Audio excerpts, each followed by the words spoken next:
Hello everyone, welcome to A9 education. Guys, जैसा कि आप सबको पता है कि कुछ टाइम में विद इन 30 to 40 डेज आपके बीपीएससी के एग्ज़ाम्स होने वाले हैं एंड सीडीपीओ के एग्ज़ाम्स होने वाले हैं।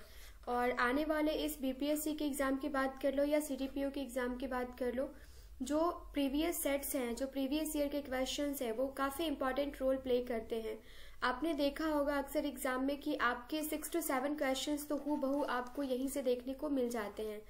एंड जो क्वेश्चंस आपके हैं उनके एक्सप्लेनेशन से या उसके बेस्ड उसके हिसाब से ही उसके इक्विवेलेंट क्वेश्चंस ही आपसे एग्जाम्स में काफ़ी हद तक पूछे जाते हैं।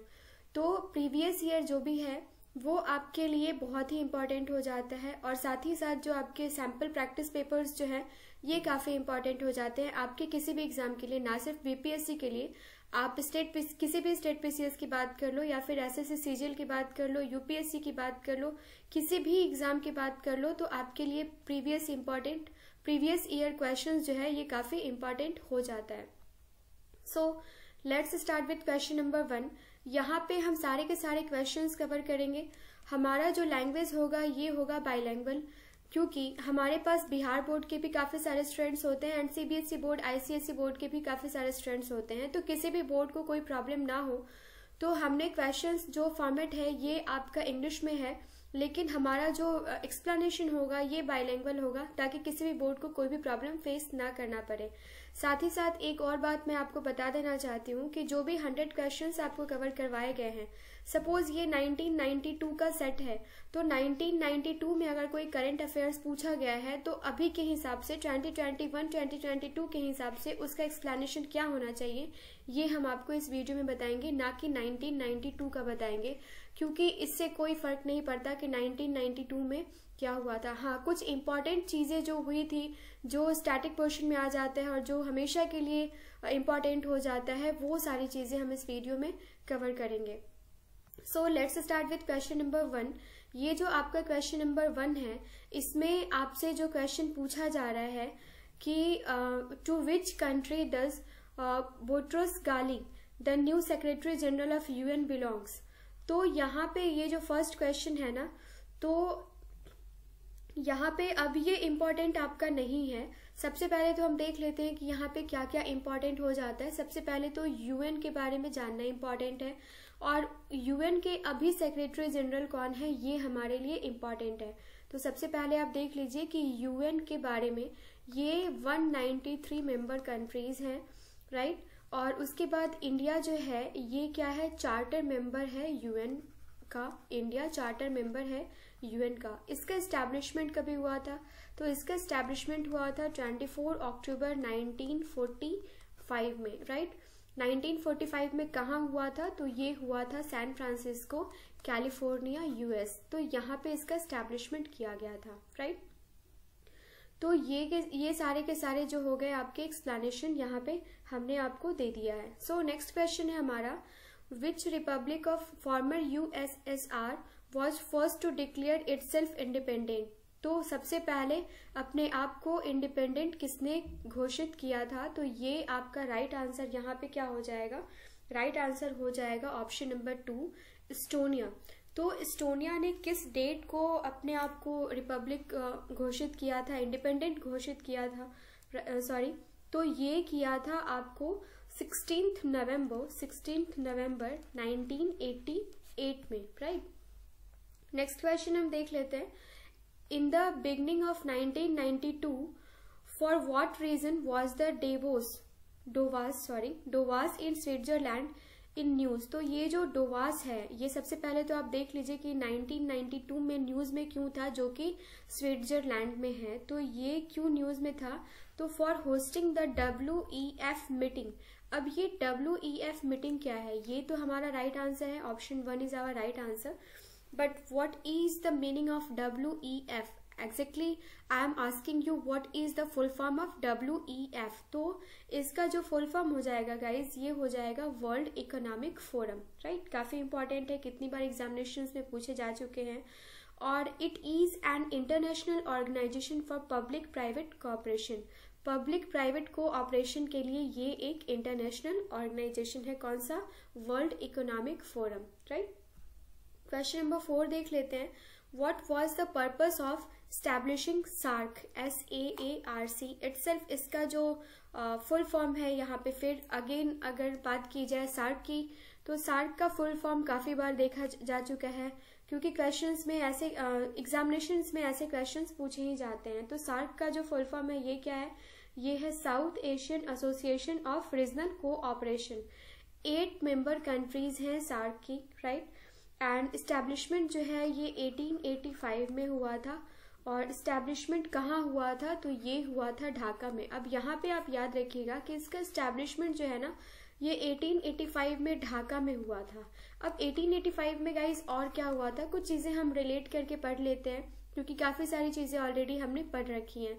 तो 1885 में क्या हुआ था, INC का फॉर्मेशन भी हुआ था AO ह्यूम के द्वारा, जो कि फर्स्ट सेशन इसका कहाँ पे हुआ था, तो ये हुआ था बॉम्बे में, राइट। ये होने वाला था पूना में, लेकिन हुआ था कहाँ पे, बॉम्बे में हुआ था, जिसमें 72 डेलीगेट्स ने पार्टिसिपेट किया था। इसका इस एक्सप्लेनेशन का इस क्वेश्चन से कोई लेना देना नहीं है, लेकिन जहां पर भी कुछ एक्स्ट्रा हमें पढ़ने की जरूरत पड़ेगी और ऐसा लगेगा कि वो एक्सप्लेनेशन हम पढ़ सकते हैं कहीं भी, क्योंकि ये भी तो आपका जो सिलेबस ही है ना, क्वेश्चन आपको पूछे ही जाने हैं इस टाइप के। तो अब यहाँ पर आप यह देख लीजिए कि 1885 में ढाका में सार्क का एस्टैब्लिशमेंट हुआ था। अब इसका हेडक्वार्टर अगर आपसे पूछा जाए तो इसका हेडक्वार्टर कहाँ है, इसका हेडक्वार्टर है आपका काठमांडू, नेपाल, राइट। और सार्क के सेक्रेटरी जनरल की अगर बात की जाए तो ये कौन है, ये है इस्ला Ruwan, I think इस्ला Ruwan something है, विराकुन, राइट। इस्ला रुवान विराकुन है, आप एक बार नाम चेक कर लेंगे। इस्ला रुवान में कंफर्म हूं, इसके बाद का मुझे थोड़ा कंफ्यूजन है।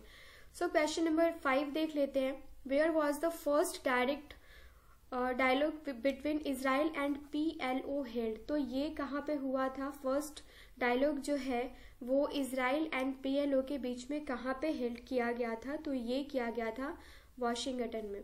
अब नेक्स्ट क्वेश्चन है हमारा, Indira Gandhi prize for peace, disarmament and development for the year 1991 was given to, किसको दिया गया था 1991 में Indira Gandhi prize for peace, disarmament and development, तो ये किसको दिया गया था गाइस, ये दिया गया था आपको सैम नुजोमा को। क्वेश्चन नंबर 7 है हमारा, the religious congregation founded by Mother Teresa is known as, तो इसको किस नाम से जाना जाता है, तो इसको जाना जाता है, जस्ट अ मिनट गाइस, मैं okay, missionaries of charity, right, missionaries of charity के नाम से जाना जाता है।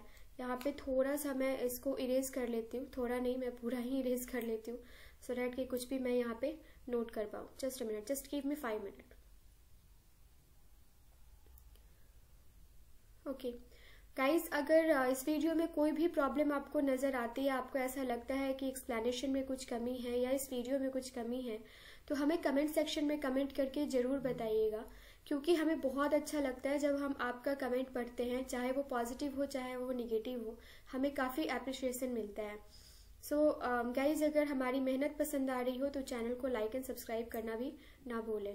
ओके, क्वेश्चन नंबर 8 हम देख लेते हैं। Which one of the following is true, सारे के सारे स्टेटमेंट्स आपके पास दिए गए हैं और आपसे यह पूछा जा रहा है कि कौन सा स्टेटमेंट जो है ये ट्रू है एंड कौन सा फॉल्स है, ये आपको बताना है, right.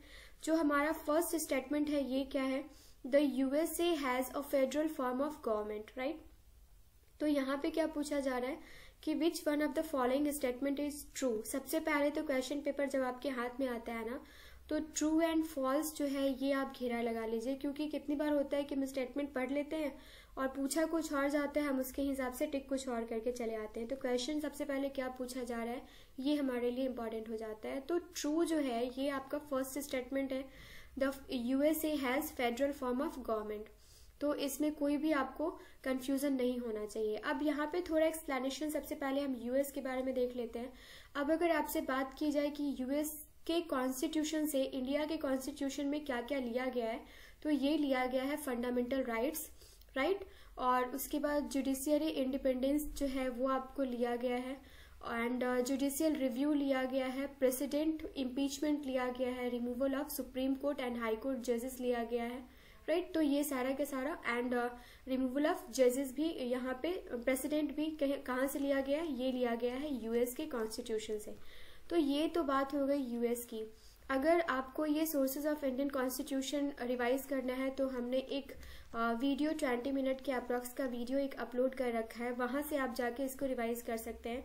Government of India act 1935 से क्या लिया गया है, कौन से कॉन्स्टिट्यूशन से क्या क्या लिया गया है, क्यों लिया गया है, ये सारी चीजें हमने वहां पे कवर कर रखी है, क्योंकि किसी भी एग्जाम के लिए ये टॉपिक बहुत ही इंपॉर्टेंट है। अब ये तो हमारा राइट आंसर हो गया। So we have to check that why is option 2, 3 and 4 is false. So second option क्या है हमारा, India has both federal and unitary form of government, right. तो ये आपका यहाँ पे हो जाएगा गलत। क्यों गलत हो जाएगा गाइज यहाँ पे, क्योंकि India has parliamentary form of government. Third जो ऑप्शन है आपका, France has a federal form of government, ये भी आपका गलत है। And the prime minister of Pakistan is appointed by its people, ये भी आपका गलत है, right. So we have question number 9 here, what is the significance of Panchsheel. Panchsheel क्या है, सबसे पहले तो ये क्या है, ये 5 प्रिंसिपल ऑफ पीसफुल को एग्जिस्टेंस है, राइट। पंचशील का मतलब क्या होता है, 5 प्रिंसिपल्स ऑफ पीसफुल को existence.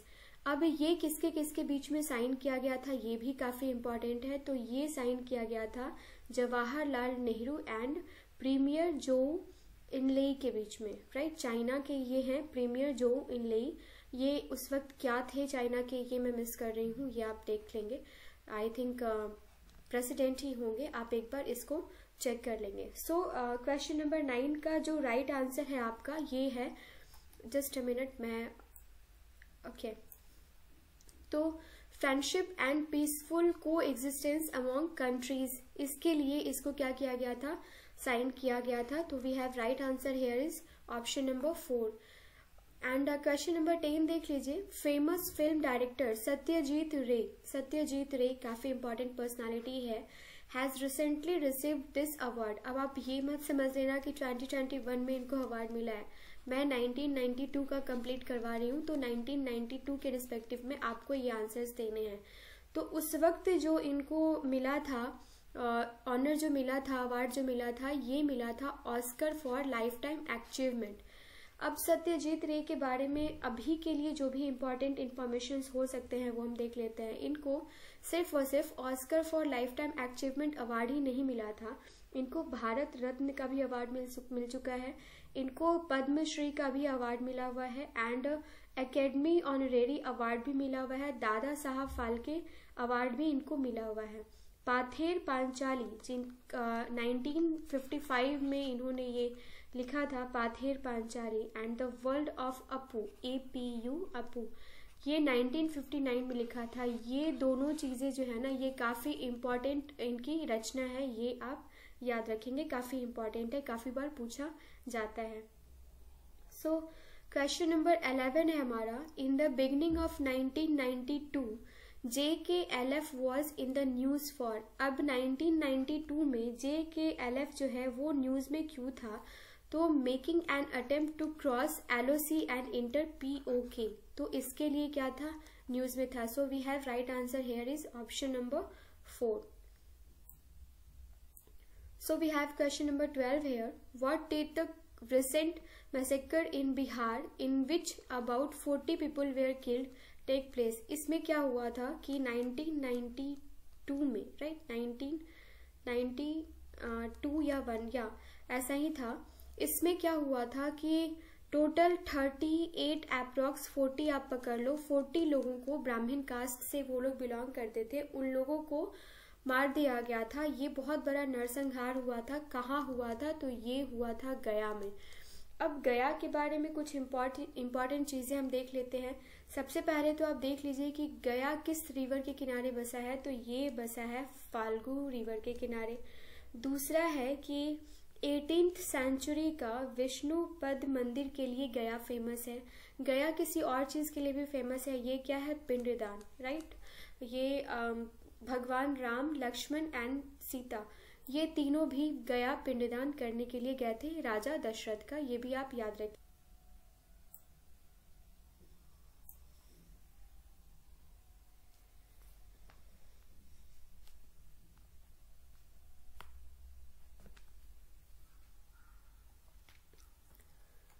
So we have question number 13 here.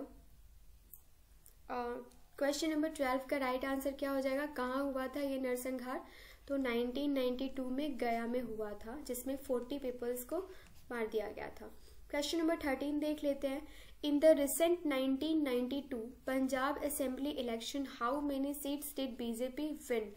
तो इसमें टोटल कितने सीट पे बीजेपी की जीत हुई थी? तो ये हुई थी 3।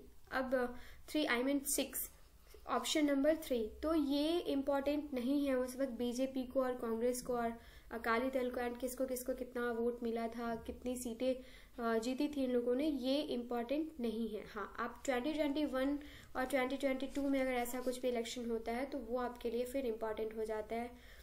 तो ठीक है, जो भी लोकसभा चुनाव जो हुआ है हाल ही में, ये सारी चीज़ें इम्पॉर्टेंट हो जाती हैं। गाइस, बिहार का एक वीडियो हमने कवर किया है जो 40-45 मिनट का वीडियो है। उसमें बिहार के जनगणना, बिहार का जो भी सेंसस है 2011 का, अभी तो फिलहाल हुआ नहीं है सेंसस, एंड उससे रिलेटेड जो भी बिहार का जो भी खनिज संपदा है एंड जितनी भी चीज़ें बिहार से हो सकती हैं वो हमने उस वीडियो में कवर किया है। टेबलर फॉर्म में है, काफ़ी इम्पॉर्टेंट आपको वहाँ पे इंफॉर्मेशन दिए गए हैं। तो आपने अगर उस वीडियो को अभी तक नहीं देखा है तो आप प्लीज़ जाके उस वीडियो को देख लेंगे, राइट। सो क्वेश्चन नंबर 14 हम देख लेते हैं। Bachendri Pal is famous name for one of the following field. आपको पता है कि म्यूजिक, स्पोर्ट्स एंड डांस से इसका कोई लेना देना नहीं है, ये माउंटेनियर है एंड माउंटेनियरिंग से इनका जो भी है आपका, we have right answer here, mountaineering, right. Question number 15 देख लेते हैं। At present in which state is the kala-azar disease spread? तो ये आपसे पूछा जा रहा है 1992 के हिसाब से। तो यहाँ पे एक एक्सप्लेनेशन तो हमें देखना ही नहीं है। हमें क्या देखना है? हमें सबसे पहले ये देखना है, अभी तो कोई रिसेंट में ऐसा कोई स्टेट नहीं है जहाँ पे इसके बारे में क्वेश्चन पूछा जाए। हाँ, लेकिन ये बिहार का बहुत बड़ा इश्यू है कालाजार, राइट। इंसेफ्लाइटिस ये सब जो है, ये चमकी बुखार, ये सब जो है ये बिहार का बहुत बड़ा मुद्दा है। अब यहाँ पे हम देख लेते हैं कालाजार के बारे में। तो कालाजार जो है ये, इसको it is also known as black fever, right. अब यहाँ पे एक और चीज देख लीजिए कि फीमेल सैंड फ्लाई के काटने से ये होता है and this is actually caused by लेशमानिया parasites. ये आप याद रखेंगे, लेशमानिया पैरासाइट्स के द्वारा ये रोग फैलाया जाता है।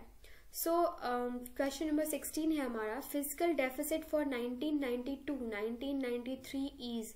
अब ये भी यहाँ पे जरूरी नहीं है कि हम 1992 और 1993 का यहाँ पे देखें। सो यहाँ पे कोई भी ऑप्शंस आपको देखने की जरूरत नहीं है।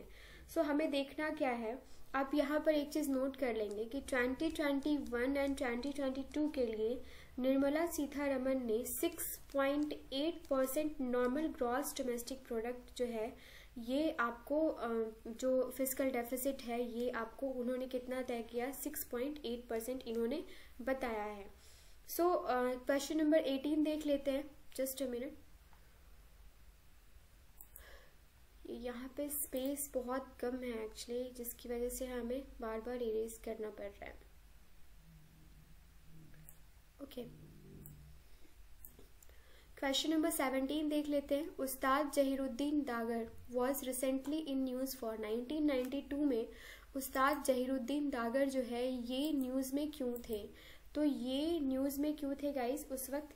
तो ये थे विनिंग संगीत नाटक अकादमी अवार्ड। तो संगीत नाटक अकादमी अवार्ड इनको मिला था। तो ये आप बस इतना याद रखेंगे कि अगर कभी आपसे क्वेश्चन ये पूछ दिया जाए कि जहीरुद्दीन डागर जो है ये कौन से फील्ड से रिलेटेड है, तो ये संगीत से रिलेटेड है। ओके, तो ये आपका क्वेश्चन नंबर 17 हो गया। क्वेश्चन नंबर 18 है, 1991 हैज बीन डिक्लेयर्ड एज। तो 1991 को किससे डिक्लेयर किया गया था, किस नाम से डिक्लेयर किया गया था? तो ये आपको डिक्लेयर किया गया था टूर ऑफ इंडिया ईयर। अब हम ये देख लेते हैं कि 2021 एंड 2022 को क्या डिक्लेरेशन मिला है, किस नाम से डिक्लेरेशन मिला है। तो 2020, और ये डिक्लेरेशन देता कौन है? तो ये देते हैं United nation, right. United nation जो 193 मेंबर कंट्री है, ये हमने फर्स्ट क्वेश्चन में डिस्कस किया है। अब यहाँ पे देख लीजिए कि जो 2021 में किस नाम से डिक्लेयर किया गया है, 2022 में क्या डिक्लेयर किया गया है। तो 2021 को international year for piece and trust, right, ये आप याद रखेंगे। एंड 2022 को international year of fisheries and agriculture. ये दोनों चीजें इंपॉर्टेंट है। इस बार फिशरीज एंड एग्रीकल्चर पे काफी ज्यादा एम्फेसाइज्ड इन लोगों ने किया है, काफी ज्यादा जोर दिया है। सो क्वेश्चन नंबर 19 है हमारा, who was given the Bharat Ratna in the awards declared on Republic day of 1992। अब 1992 में भारत रत्न अवार्ड किसको दिया गया था, तो JRD टाटा को दिया गया था। अब हम इससे रिलेटेड चीजें अभी देख लेते हैं कि हाल फिलहाल में भारत रत्न अवार्ड जो है ये किसको किसको दिया गया है। तो 2022 में किसको दिया गया है, तो ये दिया गया है जनरल बिपिन रावत को, राइट। टोटल अभी तक 48 लोगों को भारत रत्न अवार्ड जो है ये दिया जा चुका है। अब हम ये भी देख लेते हैं कि this is actually highest civilian award जो है ये कौन सा है, ये है Bharat Ratna, right. So question number 20 है हमारा, who is the chairman of UGC university grant commission, right. इसके चेयरमैन अभी कौन है ये आपसे पूछा जा रहा है। 1992 में कौन थे, ये हमारे लिए इम्पोर्टेंट नहीं है। अगर UGC उस वक्त ऐसा कुछ इम्पोर्टेंट चीज हुआ रहता तो हमारे लिए इम्पोर्टेंट था, लेकिन अभी इम्पोर्टेंट नहीं है। तो आप ये देख लीजिए कि अभी जो UGC के चेयरमैन है ये कौन है, ये है के संजय मुर्थई। एंड इसका एस्टैब्लिशमेंट किसने किया था, UGC का एस्टैब्लिशमेंट किसने किया था, तो ये किया था श्री मौलाना अबुल कलाम आजाद ने। अबुल कलाम आजाद ने क्या किया था, इसका एस्टैब्लिशमेंट किया था। सो क्वेश्चन नंबर 21 है, विच of the following statement about which of the following statement about India's vice president is incorrect. India के वाइस प्रेसिडेंट के लिए कौन सा स्टेटमेंट जो है ये यहाँ पे गलत है, ये आपको बताना है। तो सबसे पहले तो इस टाइप के क्वेश्चन में फ्रेंड्स सारे के सारे स्टेटमेंट्स जो हैं वो हम पढ़ लेंगे, राइट। तो ये जो हमारा फर्स्ट स्टेटमेंट है, for being eligible and candidates age must be at least 35 years. तो ये इम्पॉर्टेंट मतलब ये सही है। एंड सेकंड जो है, vice president is the chairman of Rajya Sabha. Guys बोलते बोलते ना थोड़ा आवाज फंस जाता है, तो आप प्लीज इसको कंसिडर कीजिएगा। यहाँ दिल्ली में ठंड काफी ज्यादा है, तो कंटिन्यू कफ एंड कोल्ड की प्रॉब्लम रहती ही रहती है। So vice president is the chairman of Rajya Sabha. Okay, ये क्या पूछा जा रहा है आपसे, वाइस प्रेसिडेंट के बारे में कौन कौन सा इनकरेक्ट है ये आपसे पूछा जा रहा है गाइस। तो यहाँ पे सारे के सारे स्टेटमेंट्स हम सबसे पहले देख रहे हैं। अब ये second statement and first statement तो हमारा सही है, क्योंकि राज्यसभा के वाइस प्रेसिडेंट जो है ये राज्यसभा के चेयरमैन होते हैं, ये भी सही है। एंड 35 ईयर्स एज होना चाहिए, ये भी सही है। Vice president is elected by the president of India, ये आपका यहाँ पे गलत हो जाता है। क्यों गलत हो जाता है ये हम आगे देख लेंगे। S Radhakrishnan was India's first vice president, ये आपका यहाँ पे सही हो जाता है। तो इस एक क्वेश्चन में आपने 3 चीजें रिवाइज कर ली कि 35 ईयर्स एज होना चाहिए, एंड वाइस प्रेसिडेंट जो है ये चेयरमैन होते हैं कहाँ के, राज्यसभा के। एंड राज्यसभा को कभी भंग नहीं किया जा सकता, ये भी आप याद रखिएगा। ये सारी चीजें ना हमने GS का जो सेट हमने सीरीज हमने चला रखा है, एंड पॉलिटी के 10 सेट्स हमने कवर किए हैं, मॉडर्न हिस्ट्री के 20 सेट्स कवर किए हैं। यहाँ पे इस टाइप के क्वेश्चंस हमने स्टेटमेंट बेस्ड काफी सारे क्वेश्चंस आपको कवर करवाए हैं। आप प्लीज जाकर उन सारे वीडियोस को अच्छे से रिवाइज कर लीजिए। इस टाइप के क्वेश्चंस तो आपके फिर कभी गलत नहीं होने हैं। सो यहाँ पे स्टेटमेंट 3 जो है ये क्यों गलत हो जाता है, एक्चुअली जो वाइस प्रेसिडेंट का इलेक्शन होता है ना, it is done by electoral college consisting of members of both house of parliament. तो ये कौन करता है, ये कंसिस्ट किया जाता है इलेक्टोरल कॉलेज के द्वारा, राइट। तो इट कम्स अंडर आर्टिकल 66(1), ये भी आप याद रखेंगे। सो क्वेश्चन नंबर 22 देख लेते हैं। If a money bill is passed by the लोक सभा at most how long can Rajya Sabha can be keep the bill pending. अब यहाँ पे आपको 6 मंथ, 14 मंथ्स, 1 मंथ ऐसा दिया हुआ है। बट आपको 4 मंथ, आपको याद रखना है कि 14 डेज तक ये राज्यसभा में रख सकते हैं। और इनको मनी बिल सबसे पहले तो किस आर्टिकल में आता है, तो आर्टिकल 110 में आता है। कितनी बार हम मनी बिल के बारे में डिस्कस कर चुके हैं पॉलिटी वाले सेट्स में। सबसे पहले तो ये आप देख लीजिए कि मनी बिल जब राज्यसभा में जाता है उसके बाद प्रेसिडेंट के पास जाता है, एंड प्रेसिडेंट इसको कैंसिल नहीं कर सकते हैं, राइट। तो उनको पास, अगर उन्होंने कैंसिल कर भी दिया है तो इसको मनी बिल को पास माना जाता है, ये भी आप नोट कर लेंगे। इसके बारे में आप मुझे यह बताइएगा कि मनी बिल जो है, अच्छा सॉरी ये मैंने आपको बता दिया है। अब मुझे आप कमेंट सेक्शन में कमेंट करके यह बताइए कि फाइनेंशियल बिल जो है ये कौन से आर्टिकल में आता है। क्वेश्चन नंबर 23 हमारा, the bill for amendment of, just a minute guys, the bill for amendment of Indian constitution can be introduce इन। तो अमेंडमेंट के लिए जो बिल है वो कौन से लोकसभा में या राज्यसभा में या दोनों में इंट्रोड्यूस हो सकता है, आप मुझे यह बताइए। तो यहाँ पे आपका जो राइट आंसर हो जाएगा ये हो जाएगा, लोकसभा में भी हो सकता है एंड राज्यसभा में भी इसको इंट्रोड्यूस किया जा सकता है। और ये कौन से आर्टिकल के अंदर आता है, ये आता है article 368। Question number 24 we have, which of the following high court has jurisdiction over more than one state union territory? तो एक से ज्यादा स्टेट एंड यूनियन टेरिटरी पे कौन से हाई कोर्ट का जुरिस्डिक्शन है, अब आपको यह बताना है। तो उस वक्त के हिसाब से आपका राइट आंसर हो जाता है गुवाहाटी। लेकिन अब टोटल आप देख लीजिए 24 हाई कोर्ट्स हैं, राइट। आप मुझे बताइए कि हाई कोर्ट के जज होने का क्या क्राइटेरिया होता है, कौन से आर्टिकल में आता है। ये सारी चीजें हम ऑलरेडी बहुत बार कवर कर चुके हैं, इसलिए बार बार रिपीट करने की जरूरत नहीं फील कर रही मैं। यहाँ पे आप देख लीजिए कि 3 कोर्ट को अभी तक जुरिस्डिक्शन मिला हुआ है more than 1 state and union territory के लिए। तो ये कौन कौन से कोर्ट्स हैं, ये हैं Bombay, Guwahati and Haryana. Question number 25 we have, the possible dispute related to the presidential election is handed over the। अब यहाँ पे आपको बताना है कि प्रेसिडेंशियल इलेक्शन जो होता है इस के रिलेटेड कोई डिस्प्यूट होता है तो ये किसको हैंड ओवर किया जाता है, तो ये हैंड ओवर किया जाता है guys supreme court of India को। पार्लियामेंट एंड कैबिनेट सेक्रेटरी को हैंड ओवर नहीं किया जाता है, सुप्रीम कोर्ट ऑफ इंडिया को किया जाता है। एंड अभी जो हमारे CJI है, चीफ जस्टिस ऑफ इंडिया है, ये कौन है, ये है NV Ramana, right, NV Ramana. Question number 26 देख लेते हैं। Who gave the slogan of Jai Jawan जय किसान? तो ये किसने दिया था, ये दिया था लाल बहादुर शास्त्री ने।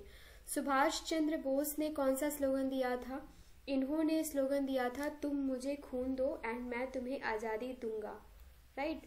इन्होंने ये स्लोगन दिया था, किसने, सुभाष चंद्र बोस ने। अब यहाँ पे देख लीजिए, ओके यहाँ पे मैं अभी याद नहीं कर पा रही हूँ कि देवीलाल एंड मुरारजी देसाई ने ऐसा कुछ स्लोगन दिया भी था या नहीं दिया था, लेकिन इन दोनों का आपका इम्पोर्टेंट है।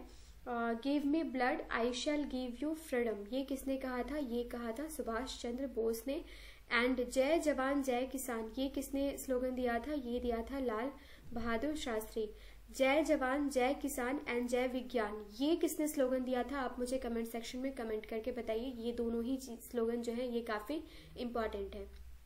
क्वेश्चन नंबर 27 है हमारा, Indian constitution does not give one of the following rights to the president. इसमें से कौन सा ऐसा राइट है जो कि इंडियन कॉन्स्टिट्यूशन प्रेसिडेंट को नहीं देता है, राइट। तो यहाँ पे सबसे पहले तो हम सारे के सारे ऑप्शंस देख लेते हैं। To appoint the prime minister, to appoint the chief minister of state, to be commander in chief of defence of force. अब जो नहीं देता है उसके अलावा तो ये सारी चीजें सही हो जाएंगी। तो ये सारे स्टेटमेंट बेस्ड क्वेश्चंस जो होते हैं ना, एक ही क्वेश्चन में आपके कई चीजों की तैयारी हो जाती है, रिवीजन हो जाती है।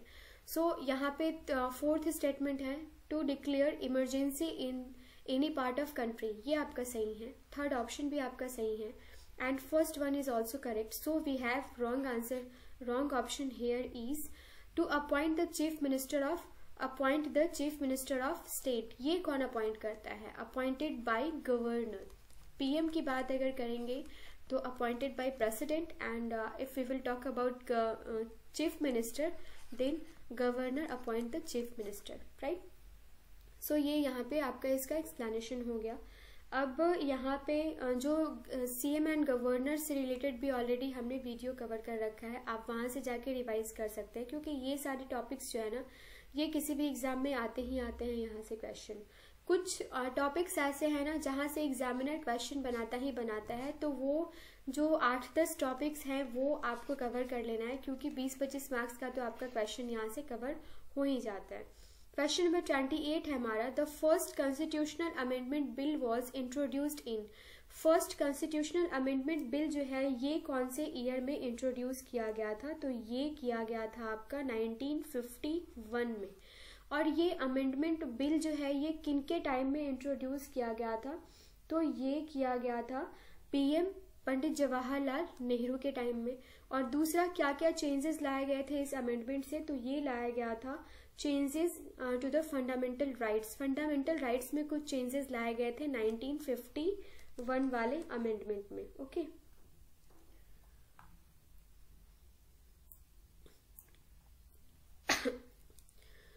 क्वेश्चन नंबर 29 है हमारा, Sikkim was made a state of India. Sikkim को कौन से ईयर में स्टेट बनाया गया था, कौन से अमेंडमेंट के थ्रू बनाया गया था, सॉरी, तो ये नहीं यार, यहाँ पे 36 आपका होना चाहिए था, here we have options are wrong. तो 36 अमेंडमेंट के थ्रू जो है ना सिक्किम को स्टेट बनाया गया था, राइट। और ये आप देख लीजिए कि 22nd नंबर का स्टेट इसको बनाया गया था। एंड 36 अमेंडमेंट एक्ट 1975 के थ्रू इसको क्या किया गया था, सिक्किम को 22वें राज्य का दर्जा दिया गया था, ओके।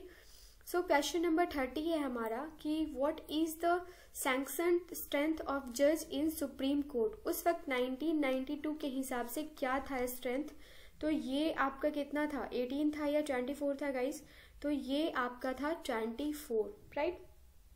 अब ये तो पहले की बात है, ये ऑलरेडी क्वेश्चन हम कवर कर चुके हैं पॉलिटी वाले सेट्स में। आप मुझे बताइए कि अभी कितने क्या स्ट्रेंथ है सुप्रीम कोर्ट ऑफ इंडिया के जजेस की। तो क्वेश्चन नंबर 31 है हमारा, who was the chairman of committee that recommended Panchayati Raj in India. सबसे पहले तो ये देख लीजिए कि 73rd अमेंडमेंट जो है 1992 का, ये रिलेटेड है आपका पंचायती राज गवर्नमेंट से। एंड ये 73rd अमेंडमेंट 1992 जो है actually it added new part, that is part 9 to the constitution, to the Indian constitution. तो पार्ट 9 को इस अमेंडमेंट के थ्रू इंडियन कॉन्स्टिट्यूशन में क्या कर दिया गया था, ऐड कर दिया गया था। अब हमारा क्वेश्चन हमसे पूछा क्या जा रहा है कि who was the chairman of committee that recommended Panchayati Raj system in India. तो ये BR Ambedkar, justice Krishna Iyer and Jagjivan Ram, ये तीनों के तीनों ऑप्शंस आपके यहाँ पे गलत हो जाते हैं। And we have right answer here is Balwant Rai Mehta committee. अब यहाँ पे हम कुछ चीज़ें यहाँ पे देख लीजिए, ओके, ये आगे क्वेश्चंस में हम कवर करते हैं, यहाँ स्पेस नहीं है। कौन कौन से कमेटी जो है ये पंचायती राज से रिलेटेड है, ये काफ़ी बार पूछा जा चुका है ऑलरेडी। आपने अगर ये पॉलिटी वाले सेट्स जो है ना, ये पॉलिटी वाले सेट्स एंड GS वाले सेट्स, टोटल 16 सेट्स हैं, ये आपने अगर देख रखा है ना तो 500 के क्वेश्चंस के अप्रॉक्स हमने इसमें कवर किया है। ये काफ़ी है आपका जो BPSC में एंड किसी स्टेट PCS में जो आपके क्वेश्चंस जो पॉलिटी से पूछे जाते हैं, उसके लिए इतना एक्सप्लेनेशन आपका काफ़ी है। सो क्वेश्चन नंबर 32 है हमारा, what is the important feature of Panchayati Raj system of government. Important feature क्या है पंचायती राज सिस्टम का, तो ये क्या है, there is a 3-tier governments, ये भी सही है। Its objective is to provide social economic justice to village, ये भी आपका सही है। तो मेन जो इसका ऑब्जेक्टिव था ये क्या है, जस्टिस ही विलेज लेवल पे सारी की सारी चीज़ें सही तरीके से होनी चाहिए। So we have option number 3 here, some members of parliament are the members of Zila Parishad, ये भी आपका सही है। So we have right answer here is all of the above. Question number 33 का क्या है हमारा, which of the following Indian is known as Gurudev. Gurudev के नाम से किसको जाना जाता है, तो ये किसको जाना जाता है, रविंद्रनाथ टैगोर को गुरुदेव के नाम से जाना जाता है, राइट। अब यहाँ पे हम देख लेते हैं कि सी Rajagopalachari, Lala Lajpat Rai and B are Ambedkar, इनको किस नाम से जाना जाता है। क्योंकि कोई ज़रूरी नहीं है कि आपसे अगर क्वेश्चन रिपीट किया जाए तो यही पूछा जाए कि रविंद्रनाथ टैगोर को किस नाम से जाना जाता है। इन तीनों के बारे में भी आपसे पूछा जा सकता है। तो सी राजगोपालाचारी जो है, इनको, ये कौन थे, ये last governor general of India थे। लाला लाजपत राय, इनको लायन ऑफ पंजाब या पंजाब केसरी के नाम से भी जाना जाता है। एंड बी आर अम्बेडकर जो है, इनको लीडर ऑफ दलित्स के नाम से भी जाना जाता है। सो क्वेश्चन नंबर 34 देख लेते हैं। Whom did Mahatma Gandhi considered as his political mentor और गुरु। ये पॉलिटिकल मेंटर और गुरु महात्मा गांधी ने किसको माना था, तो ये किसको माना था, ये आपको माना था इन्होंने गोपाल कृष्ण गोखले को, राइट। अब यहाँ पे पॉलिटिकल गुरु की बात हो गई। अब आप स्पिरिचुअल गुरु की अगर बात की जाए, आपसे अगर क्वेश्चन में ये पूछा जाए कि इन्होंने स्पिरिचुअल गुरु किसको माना था, तो ये माना था श्रीमद राजचंद्रा को, राइट। श्रीमद राजचंद्रा को इन्होंने स्पिरिचुअल गुरु माना था। क्वेश्चन नंबर 35 है हमारा, Simon commission first came to India in. तो साइमन कमीशन जो है, ये भारत कभी आया था, ये आपको बताना है। तो गाइज, ये भारत में सबसे पहले तो आप ये देख लीजिए कि साइमन कमीशन का ये जो है 7 मेंबर्स की ग्रुप थी। एंड इसका अपॉइंटमेंट, साइमन कमीशन का अपॉइंटमेंट हुआ कभी था, तो ये 1927 में इसका अपॉइंटमेंट हुआ था। लेकिन ये इंडिया 1920 में आया था। 7 लोगों की ये जो कमीशन थी, ग्रुप थी, ये 1928 में इंडिया आई थी। कब आई थी, क्यों आई थी, एग्जैक्टली किस डेट को आई थी और किन किन लोगों ने इसका विरोध किया, ये सारी चीज़ें हम मॉडर्न हिस्ट्री वाले सेट में कवर कर चुके हैं। आई थिंक सेट नंबर 18 या 19 में हमने ये सारी चीज़ें कवर कर रखी हैं। सो क्वेश्चन नंबर 36 देख लेते हैं। In which year did INC pass the complete independence resolution.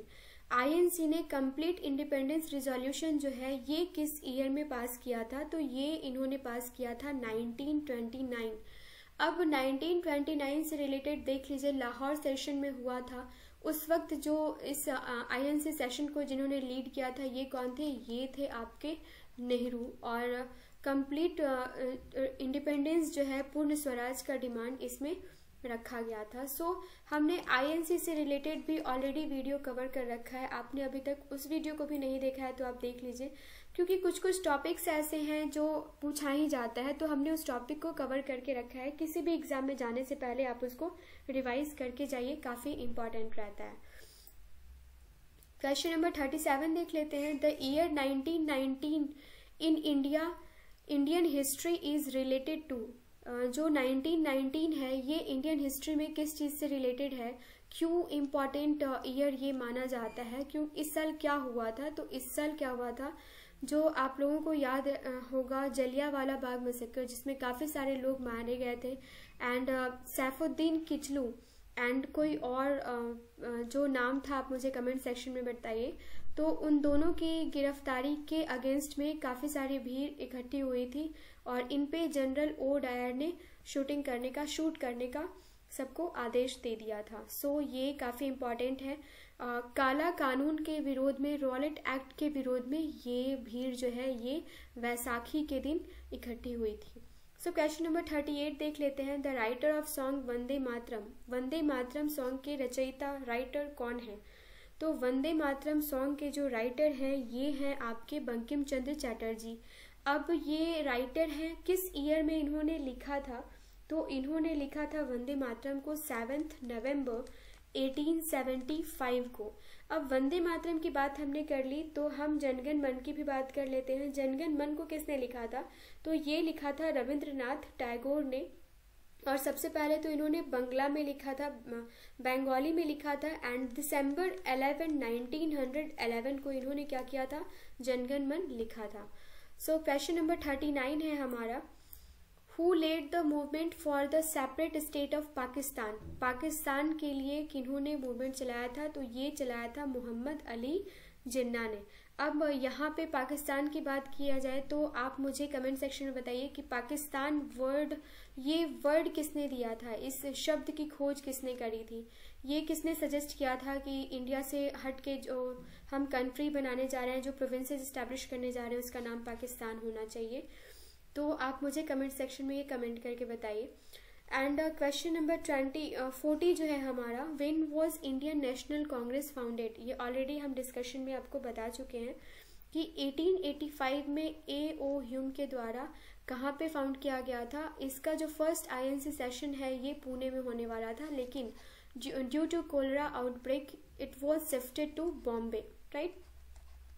तो बॉम्बे में हुआ था, 72 डेलीगेट्स ने पार्टिसिपेट किया था, और जो सबसे पहले जिन्होंने हेड किया था वो कौन थे, तो ये थे WC Banerjee, that is Vyomesh Chandra Banerjee.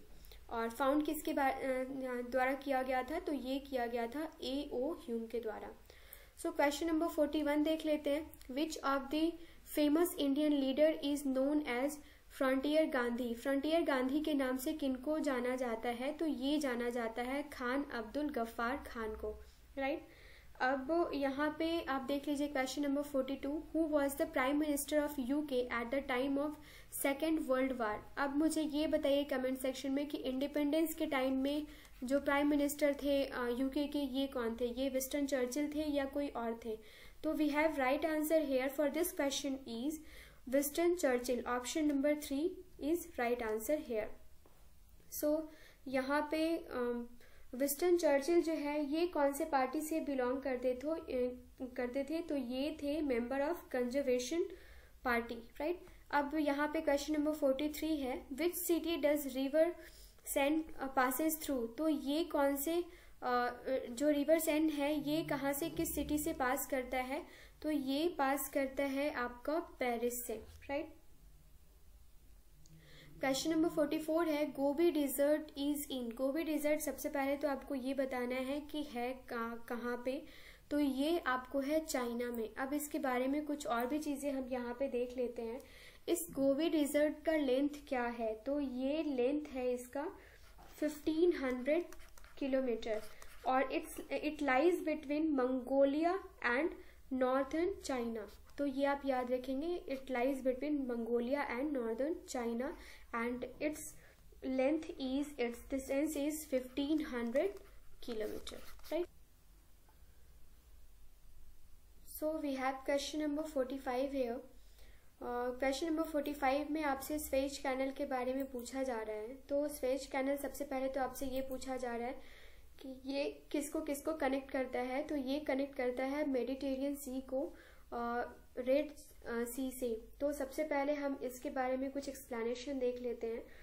जो आपका एक्चुअली स्वेज कैनल जो है ना, ये आपका शॉर्टेस्ट मैरीटाइम रूट जो है ये है एशिया और यूरोप के बीच में, ये भी आप साथ ही साथ नोट कर लीजिए। क्वेश्चन नंबर 46 देख लीजिए, Bihar is situated between one of the following longitude.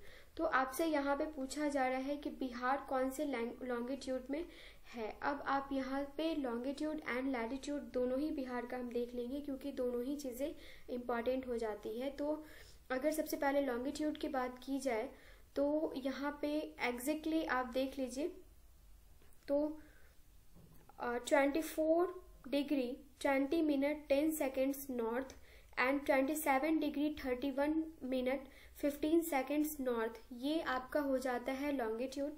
And latitude की अगर बात की जाए तो 83 degree 19 minute 50 second east and 88 degree 17 minute 40 second east, ये आपका हो जाता है लैटिट्यूड, राइट। लेकिन अब यहाँ पे आप ये देख लीजिए कि इस क्वेश्चन का राइट आंसर यहाँ पे क्या हो जाएगा। तो लॉन्गिट्यूड जो है ये बिहार का, ये कौन से लॉन्गिट्यूड में लाई करता है, तो ये आपका लाई करता है नहीं, इसमें से कोई ऑप्शन आपका करेक्ट नहीं है। जो मैंने आपको बताया है उस हिसाब से अगर आपको एग्जामिनेशन हॉल में ऑप्शन दिया जाता है तो आप उसको एलिमिनेट कर लेंगे। सो 47 क्वेश्चन देख लेते हैं। The rate of literacy in Bihar is about 1992 के हिसाब से आपसे पूछा जा रहा है कि बिहार का लिटरेसी रेट क्या है। ये हमारे लिए अब इम्पॉर्टेंट नहीं है, इसलिए इस क्वेश्चन में हम इसको स्किप करेंगे और हम देखेंगे 2021 2022 के हिसाब से, या फिर आप बात कर लीजिए 2011 के सेंसस के हिसाब से। तो यहाँ पे देख लीजिए कि सबसे पहले तो बिहार का जो लिटरेसी रेट है ये है 69.83%, राइट। मेल का लिटरेसी रेट अगर आपसे पूछा जाए तो मेल का लिटरेसी रेट जो है ये है 70.32% एंड फीमेल लिटरेसी रेट जो है ये है आपका 53.57%।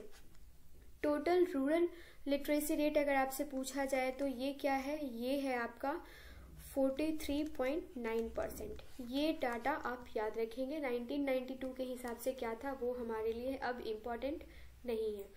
क्वेश्चन नंबर 48 देख लीजिए। The population of Bihar in India is, Bihar का जो पॉपुलेशन है ये क्या है, तो ये आपका अभी अगर बात कर लिया जाए कि 2022 में बिहार का पॉपुलेशन कितना है, तो UIDAI के अकॉर्डिंग टोटल जो पॉपुलेशन है बिहार का ये है 128.3 मिलियन, राइट। ये है आपका 12.83 करोड़ अप्रॉक्स, ये जो है आपका UIDAI के अकॉर्डिंग बिहार का पॉपुलेशन है अभी के हिसाब से। अब इस क्वेश्चन का आंसर जो होना चाहिए ये क्या होना चाहिए, तो ये थर्ड लार्जेस्ट पॉपुलेशन जो है 1992 के हिसाब से इसका आंसर ये क्या होना चाहिए, ये बिहार का था। क्वेश्चन नंबर 49 देख लेते हैं। The Munda tribes is mostly inhabited in, Munda tribes जो है ये कहाँ से बिलोंग करता है ये आपको बताना है। तो जो मुंडा ट्राइब्स है ना ये आपका बिलोंग करता है पंजाब से, राइट। अब ये तो हमने देख लिया कि मुंडा ट्राइब्स कहाँ से बिलोंग करता है। अब हम देख लेते हैं कि बिहार, उड़ीसा एंड MP से रिलेटेड क्या क्या ट्राइब्स हो सकते हैं, क्योंकि क्वेश्चन आपसे कुछ भी पूछा जा सकता है। तो भील, सहरिया एंड बैगा, भील, सहरिया एंड बैगा, ये जो है ये बहुत ही वेल नोन ट्राइब्स है। कहाँ से रिलेटेड है ये है MP से। बिहार की अगर बात की जाए तो खोंड, किसान और चेरो जनजाति, ये जो ट्राइब्स हैं ये हैं बिहार से। एंड पंजाब के बारे में आप देख लीजिए, पंजाब का तो हमने देख लिया है, पंजाब का कुछ और भी हम देख लेते हैं। केरागा एंड वेतर, ये भी आप याद रखिए कि केरागा एंड वेतर जो है ये आपका कहाँ से रिलेटेड है, ये आपका है पंजाब से रिलेटेड, राइट।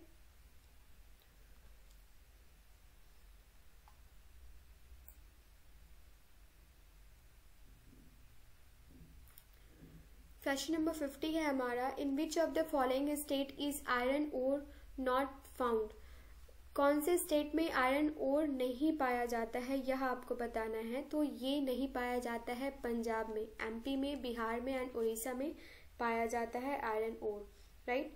अब यहाँ पे देख लीजिए कि 15% of Indian iron ore is supplied by Bihar. Bihar के सिंहभूम, पलामू एंड हजारीबाग डिस्ट्रिक्ट से 15% आयरन ओर जो है ये सप्लाई किया जाता है, राइट। MP की बात करें तो महाकौशल रीजन जो है MP का ये आयरन ओर के लिए फेमस है। एंड उड़ीसा के बारे में जान लीजिए कि जाजपुर, जयपुर नहीं जाजपुर, जाजपुर एंड खोंजार समथिंग कोई जगह है, मैं थोड़ा कंफ्यूज हो रही हूँ। इसके बाद मयूरभंज एंड सुंदरगढ़, ये सारे ये 4 जो जगह है ना ये उड़ीसा में काफ़ी फेमस है आयरन ओर के लिए। क्वेश्चन नंबर 51 देख लेते हैं। At the sea level the place nearest to the centre of earth is, तो सी लेवल की अगर बात किया जाए तो सबसे नियरेस्ट प्लेस जो है सेंटर ऑफ अर्थ के सेंटर के ये कौन है, तो ये जो है यहाँ पे आपका राइट आंसर हो जाएगा नॉर्थ पोल, राइट। अब यहाँ पे सी लेवल की बात हुई है तो मुझे ये बताइए कि बिहार जो है ये सी लेवल से कितने हाइट पर है, तो ये 161 फीट हाइट पर है बिहार सी लेवल के। Question, so we have question number 52 here. The distance between the 2 rails of broad gauge railway track is, तो डिस्टेंस कितना होता है दो ट्रैक के बीच का, तो ये आपको we have right answer here is option number 2। अब आप 5 से, ऑप्शन नंबर 3 से एंड ऑप्शन नंबर 2 से आप कंफ्यूज मत हो जाना, क्योंकि ये अक्सर देखा गया है कि ये दोनों के दोनों ऑप्शंस आपको एक क्वेश्चन में दिए रहते हैं। सो आपको यहाँ पर मैं कुछ एक्सप्लेनेशन और दे देती हूँ कि गाइज अगर आपसे ये पूछा जाए कि फादर ऑफ इंडियन रेलवे किसको कहा जाता है, तो फादर ऑफ इंडियन रेलवे जो है ये कहा जाता है जॉर्ज स्टीफेंसन को। एंड अगर आपसे फादर ऑफ रेलवे जो है वो कहा जाता है जॉर्ज स्टीफेंसन को। एंड अगर आपसे ये पूछा जाए कि who is the father of Indian railway, then your right answer is lord Dalhousie. तो ये दोनों चीजें आपसे पूछी जाती हैं, ये आप याद रखिएगा। रेलवे वालों के लिए तो ये क्वेश्चन काफी इंपॉर्टेंट है। क्वेश्चन नंबर 53 है हमारा, Tipu Sultan established his capital at. Tipu Sultan जो है इसने अपना कैपिटल कहाँ पे एस्टैब्लिश किया था, तो ये इन्होंने एस्टैब्लिश किया था श्रीरंगपट्टनम, राइट। अब यहाँ पे देख लीजिए कि टीपू सुल्तान को और किस नाम से जाना जाता है, टाइगर ऑफ मैसूर के नाम से भी इनको जाना जाता है। और ये जो है ये हैदर अली के सन थे, ये भी आप याद रखिए। अच्छा, कुछ चीजें यहाँ पे आप और देख लीजिए फ्रेंड्स, क्योंकि ये क्वेश्चन आपसे पूछा जा सकता है हिस्ट्री में। सेकेंड एंग्लो मैसूर वार जो है ना, ये हुआ था टीपू सुल्तान से रिलेटेड है ये वॉर। एंड मंगलौर की संधि पूछा जाता है, ये किस टाइम में हुआ था, तो ये जो है ये सेकेंड एंग्लो मैसूर वॉर के बाद ही मंगलौर की संधि हुई थी। और थर्ड जो एंग्लो मैसूर वॉर जो है ये ब्रिटिश के साथ इनका हुआ था और इसमें श्रीरंगपट्टनम की संधि हुई थी। तो ये दोनों काफी इंपॉर्टेंट एक्सप्लेनेशन है यहाँ पे, ये आप यहाँ पे याद करिएगा। सो क्वेश्चन नंबर 54 देख लेते हैं। The Gandhara school of art flourished in one of the following period. किसके पीरियड में गांधार स्कूल ऑफ आर्ट जो है ये काफी फेमस हुआ था, काफी फैला था। तो ये जो हुआ था ये किसके टाइम में हुआ था, ये हुआ था कुषाण पीरियड में, राइट। अब यहाँ पे देख लीजिए कि गुप्ता पीरियड में अगर आपसे पूछा जाए तो गुप्ता पीरियड में क्या हुआ था, किस नाम से जाना जाता है, इसको गोल्डन एज ऑफ इंडिया के नाम से भी जाना जाता है गुप्ता पीरियड को। अकबर पीरियड की आप बात कर ले तो बहुत ही पावरफुल मिलिट्री सिस्टम के लिए and effective political and social reform के लिए किसको जाना जाता है, अकबर पीरियड को जाना जाता है। एंड जो मॉडर्न पीरियड है आपका, ये क्यों जाना जाता है, तो ये जाना जाता है फर्स्ट पैन इंडिया एम्पायर के लिए, राइट। तो ये चारों के चारों जो पीरियड हैं इनका कुछ ना कुछ इस टाइम में कुछ खास रहा है, ये हमने आपको बता दिया है। क्वेश्चन नंबर 55 देख लेते हैं। Operation black board is a government scheme for. Operation black board जो है ये गवर्नमेंट स्कीम था, ये किस चीज से रिलेटेड था, तो यहाँ पे जो ऑपरेशन ब्लैक बोर्ड है आपका ये रिलेटेड था improving the national programme of school education. अब यहाँ पे कुछ इंपॉर्टेंट चीजें देख लेते हैं कि ये ऑपरेशन ब्लैक बोर्ड जो है ये कौन से ईयर में चलाया गया था, तो ये चलाया गया था 1987 के टाइम में। और इस वक्त राजीव गांधी की गवर्नमेंट थी, ये भी आप यहाँ पे याद रखेंगे। क्वेश्चन नंबर 56 हम देख लेते हैं। Dada Saheb Phalke award in 1990 was given to. 1990 में दादा साहब फाल्के अवार्ड किसको दिया गया था, तो ये आपको यहाँ पे राइट आंसर आपका हो जाता है ए नागेश्वर राव को। लेकिन अब ये आपके लिए उतना इम्पोर्टेंट नहीं है। अब करंट ईयर्स में किसको किसको मिला है ये काफी इम्पोर्टेंट है आपको। तो 2021 में किसको मिला है, तो ये मिला है रजनीकांत को, राइट। 2018 की बात कर लेते हैं तो 2018 में किसको मिला है, ये मिला है अमिताभ बच्चन को। जो भी इम्पोर्टेंट पर्सनालिटीज हैं इसके बारे में, उनके बारे में मैं आपको बता रही हूँ। 2018 में अमिताभ बच्चन को मिला एंड विनोद खन्ना इनको मिला था 2017 में। तो ये तीनों नाम आप याद रखेंगे और इस क्वेश्चन का राइट आंसर हो जाएगा ऑप्शन नंबर 4। चिपको आंदोलन या चिपको मूवमेंट आप कह लीजिए, ये क्या था, किस चीज से रिलेटेड था चिपको आंदोलन, तो ये आपका राइट आंसर यहाँ पे हो जाएगा मूवमेंट टू सेव ट्रीज। तो यहाँ पे हमने देख लिया। अब साथ ही साथ हम यह देख लेते हैं कि चिपको आंदोलन जो है वो था क्या, कौन से ईयर में चलाया गया था, तो ये चलाया गया था अप्रैल 1973 में, राइट। और ये जो है चिपको आंदोलन के मेन लीडर कौन थे, तो ये थे चांदी प्रसाद भट्ट, चांदी प्रसाद भट्ट, राइट। अब यहाँ पे देख लीजिए कि कहाँ चलाया गया था, तो 1973 में near the village of Mandal, Mandal village के आसपास इस चिपको आंदोलन को चलाया गया था। So we have question number 58 here, what is Esperanto, Esperanto क्या है, तो ये है आपका an artificial language develop to serve as a global language. So option 4 is right answer. अच्छा, यहाँ पे ये जो ऑप्शन है ये काफी इंपॉर्टेंट है कि पोर्ट सिटी ऑफ स्पेन, ये कौन कौन से सिटीज हैं जो कि पोर्ट सिटी ऑफ स्पेन के नाम से जाना जाता है। तो यहाँ पे आप देख लीजिए कि टोटल 6 पोर्ट सिटीज हैं स्पेन के, जिसमें से आई थिंक 2 या 3 नाम मुझे अभी मैं रिकॉल कर पा रही हूँ। तो Valencia, Barcelona and Las Palmas, yes Las Palmas. तो ये 3 सिटीज हैं जो मुझे अभी याद आ रहा है, 3 मैं मेमोराइज नहीं कर पा रही हूँ, तो ये आप प्लीज गूगल कर लेंगे। सो क्वेश्चन नंबर 59 देख लेते हैं, autobiography of an unknown India has been written by, तो we have right answer here is Neeraj C Chaudhuri. तो ये 1951 समहाउ लिखा गया था 1951 में। एंड अगर आपसे पूछा जाए कि ऑटोबायोग्राफी जो कि गांधी जी से रिलेटेड है उसका क्या नाम है, तो वो हो जाएगा आपका सत्य का प्रयोग, राइट। अब क्वेश्चन नंबर 60 है हमारा, author of India wins freedom, India wins freedom के ऑथर कौन है, तो ये आपको है इंडिया विंस फ्रीडम के author option number 2 Abul Kalam Azad. तो ये सबसे पहले तो देख लीजिए कि इससे रिलेटेड कुछ और भी एक्सप्लेनेशन हम देख लेते हैं। डिस्कवरी ऑफ इंडिया और ग्लिम्सेस ऑफ वर्ल्ड हिस्ट्री, ये दोनों चीजें जो है ये लिखी गई है जवाहरलाल नेहरू के द्वारा, right. And the golden trees hold and the broken wings, ये दोनों चीजें लिखी गई हैं सरोजनी नायडू के द्वारा। सिर्फ यही दोनों चीजें नहीं, और भी काफी सारे बुक्स लिखे गए हैं सरोजनी नायडू के द्वारा, लेकिन ये जो 2 बुक है, the golden trees hold and the broken wings, ये काफी इंपॉर्टेंट बुक है। और जो नयनतारा सहगल है, नयनतारा सहगल के द्वारा जो बुक अगर आप बात कर लो, तो ये आई थिंक ये है mistaken identified and rich like us, rich like us, ये 2 बुक है जो काफी फेमस हुई थी नयनतारा सहगल के द्वारा, ये आप यहाँ पे नोट कर लेंगे। एक बार मैं और रिपीट कर लेती हूँ, अगर आता है तो अच्छी बात, नहीं तो प्लीज आप इसको नोट कर लेंगे। जवाहरलाल नेहरू के बारे में बात की जाए तो the discovery of India and glimpses of world history, ये 2 बुक हैं जो काफी इंपॉर्टेंट रही। एंड सरोजनी नायडू के बारे में the golden trees hold and the broken wings, और नयनतारा सहगल का आप देख लीजिए तो mistaken identify and rich like us, ये जो बुक्स हैं ये काफी इंपॉर्टेंट बुक्स रही इनके टाइम की।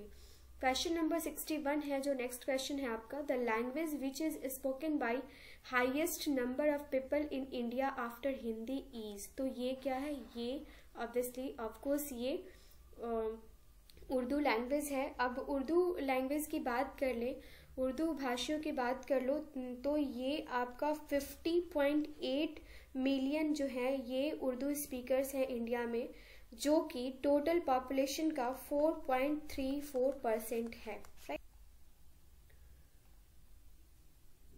सो we have question number 62 here, the language spoken in Switzerland are, जो स्विट्जरलैंड में जो लैंग्वेज बोले जाते हैं ये कौन है, तो जर्मन भी है, फ्रेंच भी है, राइट।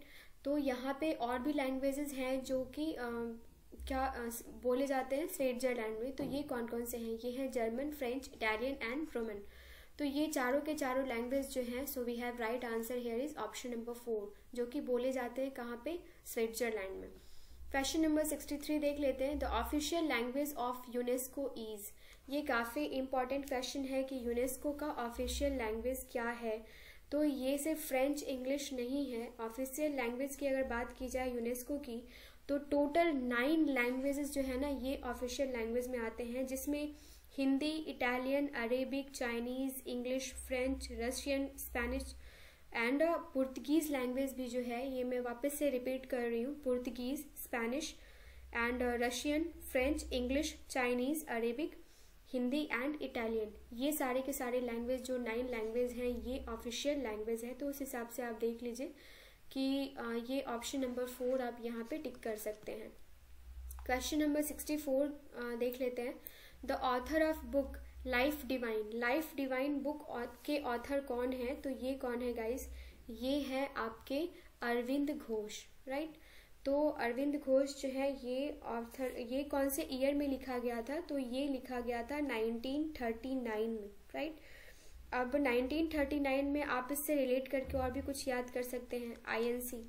तो आईएनसी का 1939 का सेशन जो हुआ था ये त्रिपुरी में हुआ था, एंड इसको लीड किसने किया था? इसको सुभाष चंद्र बोस ने लीड किया था। ये क्वेश्चन आपके लिए इम्पोर्टेंट इसलिए हो जाता है क्योंकि अभी सुभाष चंद्र बोस जो है ये काफ़ी सारे चेंजेस लाए गए हैं, और ये काफ़ी इम्पॉर्टेंट है क्योंकि ट्रेन का नाम बदल दिया गया है, और ये काफ़ी चर्चा में रहे थे। तो इस तरीके के क्वेश्चंस आपसे पूछे जा सकते हैं।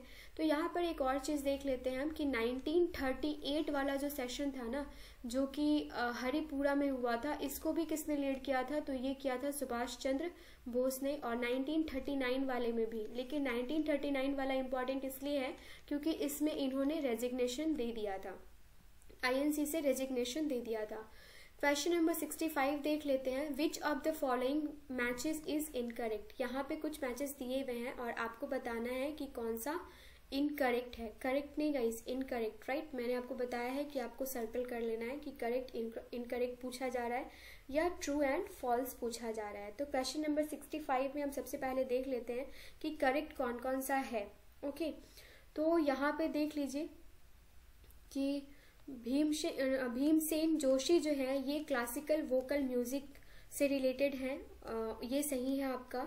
और इसके बाद अल्लाह रखा जो है ये तबला से रिलेटेड है, एंड देबू चौधरी ये सितार से रिलेटेड पर्सन है, एंड उसके बाद MS सुभलक्ष्मी जो है ये फ्लूट से रिलेटेड है। ये आपका यहाँ पे गलत हो जाता है, MS सुभलक्ष्मी जो है ये फ्लूट से रिलेटेड नहीं है। ओके, तो क्वेश्चन नंबर 65 का हमने देख लिया यहाँ पे। अब क्वेश्चन नंबर 66 देख लीजिए। विच of the following journalist has won the Magsaysay award? Magsaysay award जो है ये कौन से जर्नलिस्ट ने जीता था उस टाइम में? तो वो जीता था अरुण शौरी ने, राइट। तो अरुण शौरी जो है ये इन्होंने मैग्सेसे अवार्ड जो है ये जीता था, ठीक है। और ये मैग्सेसे अवार्ड जो है ये किसके बिहाफ में दिया जाता है? तो on the name of Raymond Magsaysay ये अवार्ड दिया जाता है। और फर्स्ट इंडियन जो थे जिनको ये मैग्सेसे अवार्ड दिया गया था ये कौन थे? ये थे आचार्य विनोबा भावे। ये क्वेश्चन काफी बार आपसे पूछा जा चुका है। सो क्वेश्चन नंबर 67 देख लीजिए। Various states and their popular dances are given. यहाँ पे बहुत सारे स्टेट्स दिए हुए हैं, इनफैक्ट 4 स्टेट्स दिए हुए हैं एंड 4 डांसिंग फॉर्म दिए हुए हैं। आपको बताना है कि कौन सा सही है एंड कौन सा गलत है। तो यहाँ पे सबसे पहले तो आप देख लीजिए कि जस्ट अ मिनट, मैं थोड़ा बस इसको पहले चेक कर लूँ।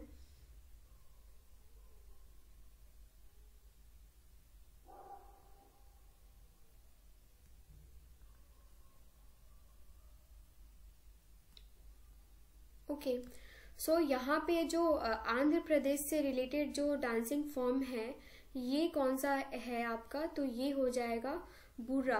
ओके, इसके बाद आसाम से रिलेटेड जो डांसिंग फॉर्म है तो ये डांसिंग फॉर्म आपका आसाम से रिलेटेड हो जाएगा आपका option number A, Bihar. Just a minute guys. Okay, इसको आप बाद में लेके चलिए क्योंकि बिहार स्टेट का भी नाम है तो थोड़ा मुझे यहाँ पे कंफ्यूजन हो रहा है। ओके, हिमाचल प्रदेश से रिलेटेड जो है ये आपका क्या हो जाएगा? तो ये हो जाएगा नाटी। तो अब आप ये देख लीजिए कि आंध्र प्रदेश से रिलेटेड आपका क्या हो गया? ये हो गया बुर्रा, एंड जो हिमाचल प्रदेश से रिलेटेड है तो ये हो गया नाटी। अब ये देखिए कि 1 का B एंड जो 3rd है उसका D कहाँ किस में फॉलो करता है? तो 1 का B इसमें भी है, एंड थर्ड का डी, ये आपका हो जाएगा स्टेटमेंट 3। एंड जो राजस्थान है, तो राजस्थान से रिलेटेड कौन सा है आपका, ये हो जाएगा Ghoomar, right.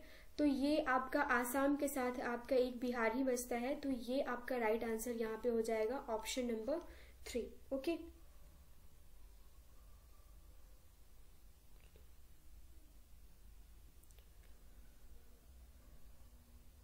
so we have question number 68 here. Lakshadweep Island are located in, तो लक्षद्वीप आइसलैंड जो है ये कहाँ लोकेटेड है, तो ये है साउथ वेस्टर्न इंडिया में।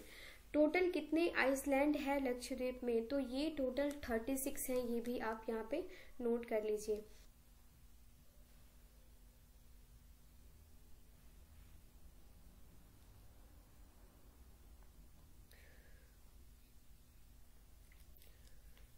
So next question is Queen Victoria was proclaimed as a Empress of India in, तो ये कौन सा राइट आंसर आपका हो जाएगा, 1887 आपका नहीं था, तो कौन सा राइट आंसर आपका हो जाएगा गाइज, 1858 नहीं था, सॉरी 1876 भी नहीं था, 1885 तो बिल्कुल भी नहीं था, ये आपका 1885 आप फेमस है INC के फर्स्ट सेशन से, तो ये 1887 जो है आपका यहाँ पे 69 का राइट आंसर हो जाएगा option number 3।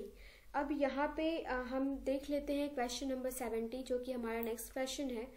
2 American citizens born in India who have won Nobel prize in the field of science, science के फील्ड में जो 2 अमेरिकन सिटीजन हैं जिन्होंने जन्म लिया था कहाँ पे, इंडिया में, किनको किनको नोबेल प्राइज मिला साइंस के फील्ड में, वो आपको बताना है। तो we have right answer here is Hargobind Khorana and S Chandrashekhar.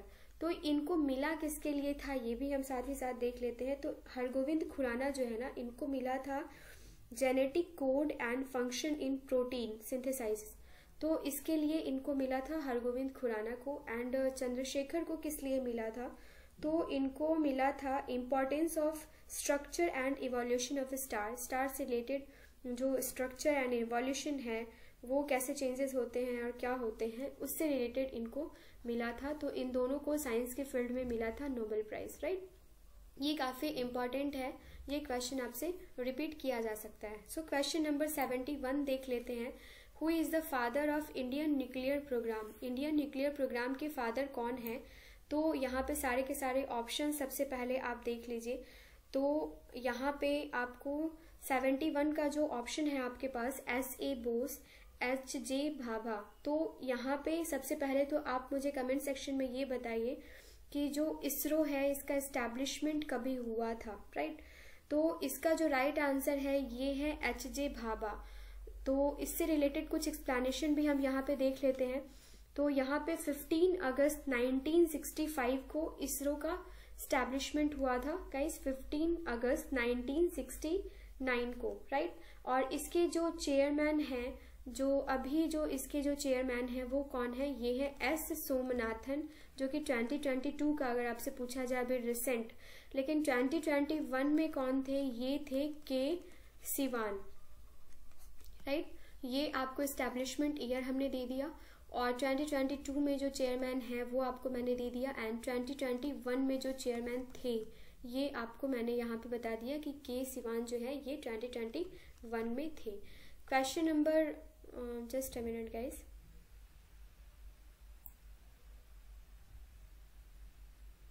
Okay, यहाँ पे देख लीजिए the credit for research and development on space science goes to, तो ये क्रेडिट किसको जाता है ये आपसे यहाँ पे पूछा गया है। तो ये जो क्रेडिट है ये जाता है विक्रम साराभाई को, राइट। ये काफी इंपॉर्टेंट।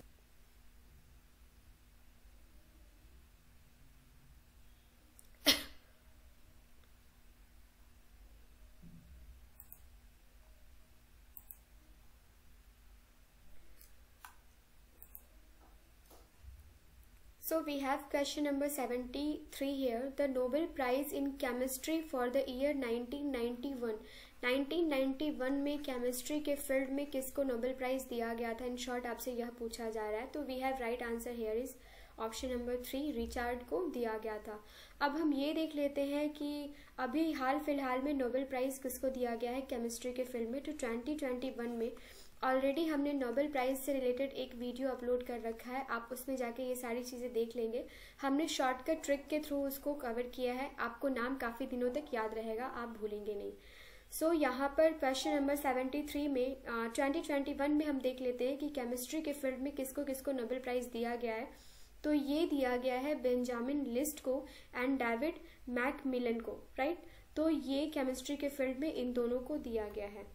नेक्स्ट क्वेश्चन है हमारा, Kalinga prize is given for. Kalinga prize जो है ये किस लिए दिया जाता है। तो ये गाइस आपको दिया जाता है किस फील्ड में दिया जाता है, popularisation of science. Kalinga prize इसमें दिया जाता है। ओके, अब इसमें कुछ और हम देख लेते हैं कि जो इसमें तो हमने देख लिया कि कलिंगा प्राइज जो है वो साइंस के फील्ड में दिया जाता है। अब ये हम देख लेते हैं कि अभी 2021 में कलिंगा प्राइज किसको दिया गया है, रिसेंट में कलिंगा प्राइज किसको दिया गया है। तो ये फ्रेंच साइंटिस्ट हैं जीन पेरे, इनको दिया गया है पॉपुलराइजेशन ऑफ साइंस के फील्ड में दिया जाता है। तो किसको दिया गया है, ये दिया गया है जीन पेरे को, राइट, जो कि फ्रेंच साइंटिस्ट हैं। Question number next question is ozone layer refers to. Ozone layer जो है ये किस चीज, ये जो चारों ऑप्शंस हैं आपको देखना है कि कौन सा आंसर ओजोन लेयर के रिस्पेक्ट में सुटेबल है। तो ये है the layer of atmosphere about 15 to 20 kilometre above the surface of earth, right. तो ये है आपका ओजोन लेयर से रिलेटेड। अब यहाँ पे कुछ एक्सप्लेनेशन आप देख लीजिए कि ओजोन लेयर के जस्ट एबव, तो अगर आपसे पूछा जाए कि ओजोन लेयर के जस्ट एबव कौन सा क्या है, तो ये क्या है, स्ट्रेटोस्फेयर जो है ना, ये it is just above the ozone layer, right. और ओजोन लेयर जो है ये क्या किस चीज से रिलेटेड है, क्या किस चीज के लिए आप जानते हैं। तो it absorbs a portion of radiation from sun. तो सन से जो रेडिएशन आता है ना उसका बहुत सारा पोर्शन ये ओजोन लेयर जो है ये क्या करता है, ये एब्जॉर्ब कर लेता है, राइट। क्वेश्चन नंबर 76 देख लेते हैं, the weight of an adult elephant is.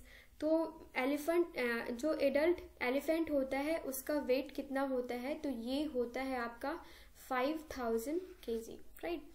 Question number 77 है हमारा, the scientist Albert Einstein is famous for. तो ये किस चीज के लिए फेमस थे, तो गाइस ये आपको फेमस किस चीज के लिए थे, द फोटो इलेक्ट्रिक इफेक्ट के लिए ये फेमस थे। अब इससे रिलेटेड आप देख लीजिए कि इनका 2 इन्वेंशन जो था ये काफी फेमस हुआ था। तो ये कौन सा इन्वेंशन था, तो गैस एब्जॉर्प्शन हीट पंप, ये काफी इंपॉर्टेंट है, आप याद कर लीजिएगा।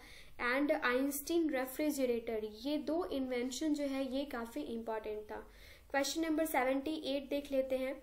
जस्ट अ मिनट, मैं थोड़ा इसको इरेज कर लूं, स्पेस नहीं है इसकी वजह से ये बार बार प्रॉब्लम्स आपको फेस करनी पड़ रही है। सो क्वेश्चन नंबर 78 है हमारा, just a minute.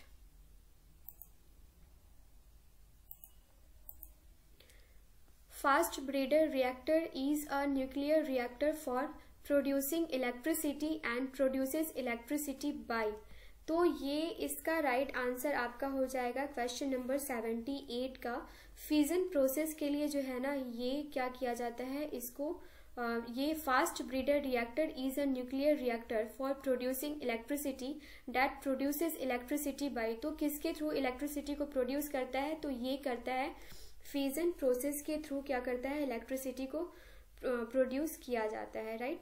Question number 78 में इसके अलावा आपको और भी कुछ यहाँ पर जानने की जरूरत नहीं है। अच्छा गाइज, हमने ना 10 सेट्स कवर कर रखे हैं जो कि रेलवे और किसी भी स्टेट पीसीएस के लिए, एसएससी सीजीएल के लिए काफ़ी इंपॉर्टेंट साइंस के सेट हैं, वो आप एक बार रिवाइज कर लीजिएगा। बट वहाँ पे जो आपको एक्सप्लेनेशन दिया हुआ है, जो आपको कंटेंट दिए हुए हैं वो हिंदी में दिया हुआ है एंड एक्सप्लेनेशन हमने बायलिंगुअल रखा है। सो आई होप आप सबको कोई भी प्रॉब्लम वहाँ पे नहीं होगी। सो क्वेश्चन नंबर 79 है हमारा, pasteurization is a process in which. तो इसमें जो पास्चराइजेशन जो है इसमें क्या इस प्रोसेस में क्या होता है ये आपको यहाँ पे पूछा जा रहा है। तो ये होता है मिल्क जो है ना, इसको milk is heated for a period and then suddenly cooled with a certain period of time. Milk को सबसे पहले तो क्या किया जाता है, हीट किया जाता है और उसको फिर ठंडा कर दिया जाता है कुछ सर्टेन पीरियड ऑफ टाइम के लिए, राइट। तो यहाँ पे मिल्क से रिलेटेड है तो कुछ चीज़ें हम और जान लेते हैं यहाँ पे। तो यहाँ पे आप मुझे ये बताइए कि फादर ऑफ मिल्क रिवॉल्यूशन किसको कहा जाता है। तो ये कहा जाता है वर्गीस कुरियन को, राइट। इनको कौन से अवार्ड दिए गए हैं ये आप मुझे कमेंट सेक्शन में कमेंट करके बताइए। फादर ऑफ जो वर्गीस कुरियन है इनको कौन कौन सा अवार्ड दिया गया है। क्वेश्चन नंबर 80 देख लेते हैं। एम्फीबियंस रिफर्स टू, एम्फीबियंस जो है ये क्या है, ये किस चीज से बिलोंग करते हैं ये आपको बताना है। तो यहाँ पे हम एम्फीबियंस एंड मैमल्स ये दोनों के बारे में हम बात कर लेते हैं। तो जो मैमल्स होते हैं ना ये वार्म ब्लडेड एनिमल्स होते हैं, इसमें हम भी इंक्लूड होते हैं। जो ह्यूमंस हैं वो भी किस में इंक्लूड होते हैं, मैमल्स में इंक्लूड होते हैं, राइट। लेकिन यहाँ पे आपसे पूछा जा रहा है कि एम्फीबियन किससे रिलेटेड हैं। तो ये आपको रिलेटेड है guys animals that can live both on land and in water, जो कि लैंड पर भी रहे, जमीन पर भी रहे एंड जल में भी रहे, वाटर में भी रहे। तो ऐसे प्राणी को, ऐसे जीव को क्या कहते हैं आप, ऐसे एनिमल्स को क्या कहते हैं आप, एम्फीबियंस कहते हैं। सो आप मुझे कमेंट सेक्शन में किसी 5 एम्फीबियंस के नाम बताइए। सो क्वेश्चन नंबर 81 देख लेते हैं। Which of the following statements about malaria is not true, malaria के बारे में कौन सा स्टेटमेंट जो दिया हुआ है वो सही नहीं है, ये आपको बताना है। तो सबसे पहले तो हम देख लेते हैं कि क्या क्या है। तो it is disease caused by parasitic insects, right. तो आई थिंक यहाँ पे आप मुझे बताइए कि किसके द्वारा ये होता है मलेरिया। तो मलेरिया जो है ये मलेरिया को क्या कहा जाता है, इसको प्लाज्मोडियम के नाम से भी जाना जाता है। सबसे पहले मलेरिया की बात करें तो इसको क्या कहा जाता है, प्लाज्मोडियम के बारे में भी के नाम से भी जाना जाता है। यहाँ पे आपसे पूछा जा रहा है नॉट करेक्ट, तो ये आपका हो जाएगा, गलत हो जाएगा। और क्वेश्चन नंबर ऑप्शन नंबर 2 देख लेते हैं। It is spread by mosquitoes, malaria जो है ये किसके द्वारा फैलाया जाता है, ये फैलाया जाता है मॉस्किटोज के द्वारा।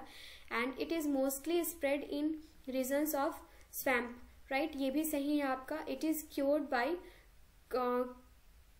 ये क्लोरोक्विनाइन। तो इससे रिलेटेड आप मुझे बताइए कि ये कौन से पेड़ के छिलके से ये दवा बनाई जाती है, ये आप मुझे कमेंट सेक्शन में बताइए। क्वेश्चन नंबर 82 देख लेते हैं। How long does the sun's ray take to reach the earth. तो ये 1 मिनट और जो 8 सेकेंड्स हैं ये सारे के सारे जो ऑप्शंस हैं आपके यहाँ पे ये गलत हो जाते हैं। And we have right answer here is 8 minute, exactly 8 minute. ये क्वेश्चन कितनी बार गाइस, कितनी बार ये बीपीएससी में ये क्वेश्चन जो है ये रिपीट हो चुका है। अगर हमसे ये पूछा जाए सन का तो हमें पता है कि 8 मिनट हो गया, एंड अगर मून का पूछा जाए तो गाइज इसका आंसर क्या होगा, ये अप्रोक्सीमेटली 1.26 सेकेंड जो है ना ये टाइम लेता है अर्थ सरफेस पे इसका लाइट पहुंचने में 1.26 सेकेंड लेता है। गाइज जस्ट आप मुझे 2 मिनट टाइम दो, क्योंकि बोलते बोलते गला एकदम ऐसा लगता है कि सूखने लगा है। मैं बस थोड़ा सा, बस मुझे आप 2 मिनट टाइम दे दो प्लीज।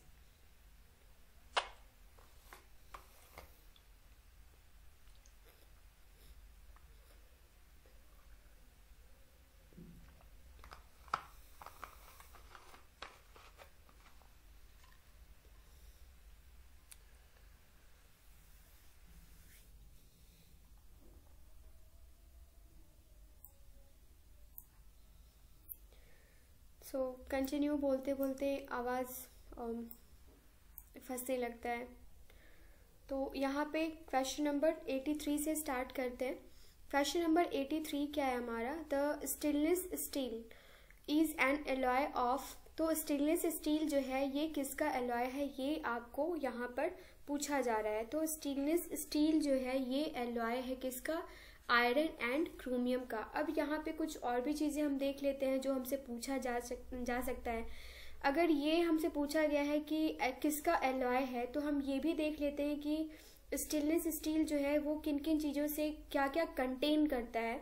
तो ये कंटेन करता है क्रोमियम। गाइज यहाँ पे स्पेस नहीं है इसलिए मैं नोट नहीं कर रही हूँ, आप प्लीज़ नोट कर लेंगे इसको। तो ये कंटेन करता है क्रोमियम, कार्बन, निकल, कॉपर, टाइटेनियम। क्रोमियम, कार्बन, निकल, कॉपर, टाइटेनियम, राइट। उसके बाद आपका कंटेन करता है एल्यूमिनियम, सिलिकॉन एंड नाइट्रोजन। तो ये टोटल आप कितने देख रहे हैं, टोटल 8 चीजें जो है ये कंटेन करता है कौन, स्टेनलेस स्टील। क्वेश्चन नंबर 84 देख लेते हैं। An example of physical changes is. तो फिजिकल चेंजेस के क्या एग्जाम्पल हैं, तो यहाँ पे हम जो भी चारों ऑप्शन है ये देख लेते हैं कि कौन सा केमिकल चेंजेस है, कौन सा फिजिकल चेंजेस है। क्योंकि कोई जरूरी नहीं है कि जो क्वेश्चन में पूछा गया हम इसका ही आंसर देख लें और चले जाएं। अगर बस आंसर्स ही देखने हैं तो आप तो बुक पलटो और सामने में आंसर्स रखो और बस हो गया। जब तक आपको एक्सप्लेनेशन ना मिले, जब तक आपको कुछ एक्स्ट्रा फैक्ट्स जानने को ना मिले, तो कोई भी वीडियो देखने का कोई मतलब नहीं बनता है। सो यहाँ पे आप देख लीजिए कि फिजिकल चेंजेस से रिलेटेड एग्जाम्पल जो है ये आपका क्या है, तो ये है dissolution of sugar in water. जो है ये क्या है, ये फिजिकल चेंजेस का एक्सप्लेनेशन है, एग्जाम्पल है। अब यहाँ पे देख लीजिए कि blackening of silverware in air. तो ये कौन सा चेंजेस है भाई, तो ये फिजिकल चेंजेस नहीं हो सकता, ये हो जाएगा केमिकल चेंजेस। एक्चुअली जो सिल्वर है ना वो किसके साथ रिएक्ट करता है तो ये ब्लैक हो जाता है, ये हाइड्रोजन सल्फाइड के साथ, सल्फाइड गैस के साथ ये रिएक्ट करता है, तो ये क्या हो जाता है, ये सिल्वर जो है ये ब्लैक पड़ जाता है, जो कि एक टाइप का केमिकल रिएक्शन है। अब बर्निंग ऑफ कैंडल क्या है, तो ये जो बर्निंग ऑफ कैंडल है ना ये फिजिकल चेंजेस भी है एंड केमिकल चेंजेस भी है। कैसे है ये मैं आपको बताती हूँ। ये फिजिकल चेंजेस है, लेकिन जब वैक्स के आसपास जो वैक्स के जो फ्लेम जो होता है ना उसके आसपास का जो वैक्स होता है, जब वो बर्न हो जाता है उसके बाद वो कार्बन डाइऑक्साइड में कन्वर्ट हो जाता है। तो ये जो कन्वर्जन है जिसकी वजह से ये केमिकल चेंजेस में भी ये काउंट हो जाता है, राइट। अब यहाँ पे आपको मैं दिखा देती हूँ कि conversion of milk into curd, ये कौन सा चेंजेस है। तो ये जो आपको है conversion of milk into curd जो है ये आपका हो जाएगा केमिकल चेंजेस, राइट। और यहाँ पे dissolution of sugar in water जो है ये क्या हो जाएगा गाइस, ये हो जाएगा फिजिकल चेंजेस। गाइस अगर कोई भी कमी इस वीडियो में नज़र आ रही हो या फिर कहीं भी एक्सप्लेनेशन में कमी नज़र आ रही हो तो प्लीज़ मुझे कमेंट सेक्शन में कमेंट करके बताइएगा। वॉइस मेरी अप डाउन हो रही है उसके लिए आप मुझे उसके लिए मैं माफ़ी चाहती हूँ, क्योंकि कंटिन्यू बोलते बोलते क्या होता है ना कि वॉइस का लेवल थोड़ा सा लो हो जाता है, तो उसके साथ आप कॉम्प्रोमाइज़ कर लीजिए। क्वेश्चन नंबर 85 देख लेते हैं। There is no reaction when steam passes over. तो जो स्टीम जो है ये मतलब इसमें आपसे ये पूछा जा रहा है कि कब कोई रिएक्शन नहीं होता है, तो स्टीम जो है ये किससे पास करता है, तो कोई रिएक्शन नहीं होता है। तो यहाँ पे आपका राइट आंसर हो जाएगा कि ये जब कॉपर से पास किया जाता है स्टीम को तो कोई भी रिएक्शन नहीं होता है। क्वेश्चन नंबर 86 में देख लेते हैं। In which field is scientist Ivan Pavlov known for his work. तो इवान पावलोव जो है ये कौन से फील्ड के साइंटिस्ट हैं जो कि अपने किसी वर्क के लिए जाने जाते हैं, तो ये आपको राइट आंसर हो जाएगा। ये क्लिनिकल साइकोलॉजी के लिए ये जाने जाते हैं Ivan Pavlov, right. Question number 87 है हमारा। Nicolaus Copernicus is famous for. Nicolaus Copernicus जो है ये किसके लिए फेमस है, तो ये फेमस है आपको to proclaim that planets revolve around the sun not the earth. मतलब कि प्लैनेट्स जो हैं ये सन के अराउंड ये रिवॉल्व करते हैं, जबकि अर्थ के अराउंड ये रिवॉल्व नहीं करते हैं। तो इसकी खोज किसने करी थी, ये खोज करी थी निकोलस कॉपरनिकस ने, राइट। अब यहाँ पे क्वेश्चन नंबर 88 देख लीजिए आप। Jantar Mantar was constructed by. Jantar Mantar किसके द्वारा कंस्ट्रक्ट किया गया था, तो ये किया गया था महाराजा जय सिंह के द्वारा, राइट।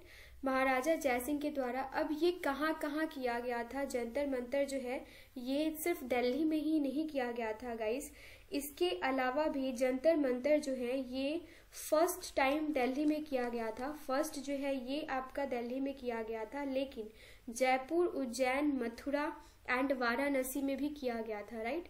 जयपुर, उज्जैन, मथुरा एंड वाराणसी और दिल्ली में भी किया गया था। तो टोटल 5 जगह पे महाराजा जय सिंह ने क्या किया था, जंतर मंतर जो है ये कंस्ट्रक्ट किया था। ओके, क्वेश्चन नंबर 89 देख लेते हैं।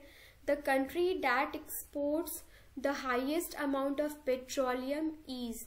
तो कंट्री जो है जो highest amount of petroleum export करती है तो ये कौन है गाइस, तो ये आपका हो जाएगा यहाँ पे right answer Saudi Arabia. Okay, question number 90 देख लेते हैं। In the 1992-1993 budget the estimate increases in the surplus revenue was. तो उस वक्त जो इसका आंसर हो जाएगा उस वक्त के अकॉर्डिंग ये आपका हो जाएगा option number 2 that is 290 crore. अब यहाँ पे आप देख लीजिए कि इंडिया का जो फिस्कल डेफिसिट है 2021 एंड 2022 से रिलेटेड, तो ये क्या हो जाएगा, ये है 10,665 करोड़। एंड बजट जो है actually budget estimates a revenue surplus of ₹1271 crore. ये किसके लिए है, ये है 2021 के लिए एंड 2022 के लिए, राइट। क्वेश्चन नंबर 91 है हमारा, the most important source of revenue for Indian government is. तो सबसे इम्पॉर्टेंट जो सोर्स ऑफ रेवेन्यू है इंडियन गवर्नमेंट के लिए ये कौन सा है, ये आपसे यहाँ पे पूछा जा रहा है। तो डायरेक्ट टैक्स है, इनडायरेक्ट टैक्स है, डेफिसिट फाइनेंसिंग है एंड लोन फ्रॉम आरबीआई है। क्या है इम्पॉर्टेंट सोर्स, तो ये है डायरेक्ट टैक्स। अब सबसे पहले तो हम ये देख लेते हैं कि डायरेक्ट टैक्स में क्या क्या आता है एंड इनडायरेक्ट टैक्स में क्या क्या आता है। तो डायरेक्ट टैक्स की अगर बात करें तो गाइस ये जो इनकम टैक्स होता है, कॉरपोरेशन टैक्स होता है, प्रॉपर्टी टैक्स होता है एंड गिफ्ट टैक्स जो होता है ये आपका होता है डायरेक्ट टैक्स। एंड अगर इनडायरेक्ट टैक्स की बात कर ले तो सेल्स टैक्स जो होता है, excise duty, VAT and service tax, ये जो आपका होता है ये इनडायरेक्ट टैक्स होता है। इनडायरेक्ट टैक्स में आपका इंटरटेनमेंट टैक्स भी आ जाता है एंड कस्टम ड्यूटी टैक्स भी आ जाता है। कस्टम ड्यूटी भी आपका इनडायरेक्ट टैक्स में ही काउंट हो जाता है। सो क्वेश्चन नंबर 92 है हमारा, which of the following is not the correct plan period. तो फर्स्ट प्लान जो है ये 1951-1956 तक चला था, ये सही है आपका। सेकंड का भी जो है 1956 से लेके 1961 तक चला था, ये भी सही है। कौन से फॉर्मूला पे बेस्ड था और उस वक्त प्राइम मिनिस्टर कौन थे, ये सारा एक सेपरेट वीडियो के थ्रू हम कवर करेंगे। वीडियो काफ़ी लंबा हो चुका है ऑलरेडी, इसलिए ये सारी चीज़ें हम यहाँ पर डिस्कस नहीं करेंगे। काफ़ी जल्द 5 ईयर प्लान पर मैं आपको वीडियो अपलोड कर दूंगी, यहाँ से आप प्रैक्टिस कर पाएंगे। सो यहाँ पे जो राइट आंसर आपका हो जाएगा कि कौन सा गलत है, तो ये आपका हो जाएगा 4th 5 ईयर प्लान। अब 4th 5 ईयर प्लान जो है इसका जो ड्यूरेशन था ये क्या था, तो ये जो था आपका 1969 से लेके 1974 तक था। और ये जो है ये 4th 5 ईयर प्लान था। और इस वक्त प्राइम मिनिस्टर कौन थी, ये थी Indira Gandhi, right.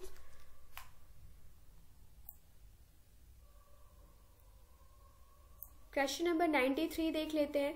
The 1991 Davis cup was वोन बाय। 1991 में डेविस कप किसने जीता था, ये हमारे लिए इम्पॉर्टेंट नहीं है। अब 2021 में किसने जीता है, तो ये जीता है रशियन टेनिस फेडरेशन ने। अब 1993 वाला भी हम देख ही लेते हैं कि किसने जीता है, तो ये किसने जीता था, तो ये फ्रांस ने जीता था। क्वेश्चन नंबर 94 है हमारा, Thomas cup prize is given for. Thomas cup जो प्राइज है ये किस फील्ड में, टेनिस में दिया जाता है, फुटबॉल में दिया जाता है या बैडमिंटन में दिया जाता है, यह आपसे पूछा जा रहा है। तो गाइज ये दिया जाता है बैडमिंटन में, राइट। थॉमस कप जो है ये बैडमिंटन में दिया जाता है। 2021 में ये प्राइज किसको दिया गया है, तो ये दिया गया है इंडोनेशिया को, राइट। क्वेश्चन नंबर 95 देख लेते हैं। First Asian games where held at. जो फर्स्ट एशियन गेम्स हैं वो कहाँ पे हेल्ड हुआ था, तो ये कहाँ पे हुआ था गाइस? ये आपको हुआ था न्यू दिल्ली में। और कौन से ईयर में हुआ था ये भी आप जान लीजिए। तो ये हुआ था 1951 में। कब से कब तक चला था? तो ये चला था 4 मार्च 1951 से लेके 11 मार्च 1951 तक, राइट। ये चला था इतने दिन। और उसके बाद आप देख लीजिए कि जो इसमें विजेता कौन रहा था? तो जापान। तो फर्स्ट विजेता जो है, फर्स्ट विनर जो था ये जापान था, और इसने 24 गोल्ड्स जो है ये जीते थे। एंड इंडिया जो है ये सेकंड पोजीशन पे था, 15 गोल्ड जो है इंडिया ने जीता था। ये भी आप यहाँ पे नोट कर लीजिए। क्वेश्चन नंबर 96 देख लेते हैं। The largest stadium of the world is situated in. अब ये चेंज हो गया है, राइट। उस वक्त के हिसाब से अगर आप देखेंगे तो आपका राइट आंसर हो जाएगा यूएसए में है, लेकिन अब हमारे इंडिया में है, जो कि पहले मोटेरा स्टेडियम के नाम से जाना जाता था। लेकिन अब जो हमारे प्रेसिडेंट हैं रामनाथ कोविंद, इन्होंने ही इनॉग्रेट किया है। अब ये कौन से नाम से जाना जाता है गाइस? तो ये जाना जाता है नरेंद्र मोदी स्टेडियम के नाम से जाना जाता है। टोटल 1,32,000 लोगों की कैपेसिटी रखता है। लोगों को मतलब जो कैपेसिटी है इसकी ये है 1,32,000, राइट। अब यहाँ पे सेकंड नंबर पे कौन सा है ये आप देख लीजिए। तो सेकंड नंबर पे जो है ये है रंगाडो मेडे स्टेडियम। तो ये रंगाडो मेडे स्टेडियम जो है ना, ये है 1,14,000 इसकी कैपेसिटी। तो इंडिया में सबसे लार्जेस्ट स्टेडियम है, जिसका नाम पहले ये भी पूछा जा सकता है कि पहले का नाम क्या था। तो ये था Motera stadium. So we have question number 97 here. Prakash Padukone is famous for. तो ये किस चीज के लिए फेमस थे गाइस? तो ये आपको फेमस थे किस चीज के लिए? क्रिकेट के लिए, सॉरी बैडमिंटन के लिए। तो बैडमिंटन, अब आप यहाँ पे कुछ और भी चीजें देख लीजिए कि बैडमिंटन के लिए और कौन कौन से प्लेयर्स फेमस हैं। तो ये आपको है सानिया नेहवाल एंड फुलेला गोपीचंद एंड ज्वाला गुप्ता। ये तीनों नाम आपको याद रखना है, काफी इंपॉर्टेंट है। हॉकी से रिलेटेड हम देख लेते हैं। तो ये कौन कौन से हैं? ये है उधम सिंह, शंकर लक्ष्मण एंड धनराज पिल्लई। धनराज पिल्लई, ये नाम आपको याद रखना है। फुटबॉल से रिलेटेड हम याद कर लेते हैं। तो ये कौन कौन से हैं? ये है वाईचुंग भूटिया एंड उदंता सिंह, राइट। उदांता या उदंता सिंह है। तो ये कौन से किससे रिलेटेड हैं? ये रिलेटेड है फुटबॉल से, राइट।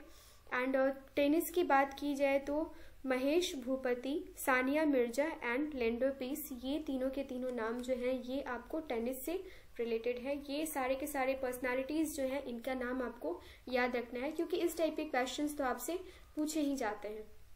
क्वेश्चन नंबर 98 है हमारा कि दुरंत कप जो है ये किस चीज से एसोसिएटेड है, किस फील्ड से रिलेटेड है। तो ये जो आपका दुरंत कप है ये किस चीज से रिलेटेड है गाइस? ये है क्रिकेट से रिलेटेड, राइट। आप मुझे कमेंट सेक्शन में कमेंट करके बताइए कि और कौन कौन सा कप जो है ये क्रिकेट से रिलेटेड है, नहीं तो हम नेक्स्ट वीडियो में इसको कवर कर लेंगे। क्वेश्चन नंबर 99 हम देख लेते हैं क्या है। I am so sorry guys, यहाँ पे दुरंत कप जो है ये आपका फुटबॉल से रिलेटेड है, ओके। तो क्वेश्चन नंबर 99 देख लेते हैं। Which of the following statement is true about the recent cricket series between India and Australia. उस वक्त के हिसाब से आपसे पूछा जा रहा है कि इस स्टेटमेंट में कौन सा स्टेटमेंट जो है ये ट्रू है और कौन कौन सा फॉल्स है। तो जो आपका सारे के सारे स्टेटमेंट्स हम देख लेते हैं। Ravi Shastri scored a century in 5th test, तो ये आपका गलत हो जाएगा। यहाँ पे रवि शास्त्री जो है स्कोर्ड अ डबल सेंचुरी, ये काफी इंपॉर्टेंट है, अभी तक इनको जाना जाता है इस चीज के लिए। तो ये आपका यहाँ पे हो जाएगा right answer. So Limba Ram is famous for. Limba Ram जो है ये किस चीज के लिए फेमस है, कौन से स्पोर्ट्स के लिए फेमस है, ये आपको बताना है। And guys this is our last question. कैसा लगा ये वीडियो हमें कमेंट सेक्शन में कमेंट करके जरूर बताइएगा। हमें उम्मीद रहती है कि आपको हमारे सारे वीडियोस पसंद आए। फिर भी अगर कोई भी कमी रह जाती है तो हमें प्लीज बताइए, सो डैट कि आने वाले किसी भी वीडियो में कोई भी ऐसी कमी ना रहे। So guys this is our last question finally. Question number 100 जो है आपका, Limba Ram is famous for. Guys comment section में हमें कमेंट करके ज़रूर बताइएगा कि ये वीडियो कैसा लगा और मैं इसको कंटिन्यू करूँ या नहीं, क्योंकि हर एक एग्ज़ाम के लिए प्रीवियस ईयर काफ़ी इंपॉर्टेंट होता है और 100 क्वेश्चंस हैं। जितने भी एक्सप्लेनेशन दिए जा सकते हैं इस वीडियो में मैंने आपको देने की कोशिश करी है। फिर भी अगर कोई भी कमी आपको नज़र आती है तो हमें कमेंट सेक्शन में कमेंट करके ज़रूर बताइए। सो लिम्बा राम जो है ये किस चीज़ के लिए फेमस थे? तो ये फेमस थे आर्चरी के लिए फेमस थे। Swimming and table tennis, lawn tennis के लिए ये फेमस नहीं थे। So we have right answer here is option number 1। यहाँ पे हमने 100 क्वेश्चन कंप्लीट कर लिया है आज के इस वीडियो में। आने वाले वीडियोस में हम 1992, 1993 सीक्वेंस वाइज हम सारे के सारे ईयर के क्वेश्चंस कंप्लीट करने वाले हैं। इसी तरीके से हम एसएससी, सीजीएल एंड रेलवे सबके प्रीवियस ईयर हम लेकर आने वाले हैं। सो बने रहिए A9 एजुकेशन के साथ। अगर हमारी मेहनत पसंद आती है, हमारे कंटेंट पसंद आते हैं तो चैनल को लाइक एंड सब्सक्राइब जरूर करिएगा गाइज, एंड अपने फ्रेंड्स के साथ भी शेयर जरूर करिएगा। चाहे आप कहीं भी हो, वो इंस्टाग्राम हो या फेसबुक पे हो, हमारे वीडियो को शेयर जरूर करिएगा। सो गाइज मिलते हैं नेक्स्ट वीडियो में। Till then have a nice day. Thank you so much.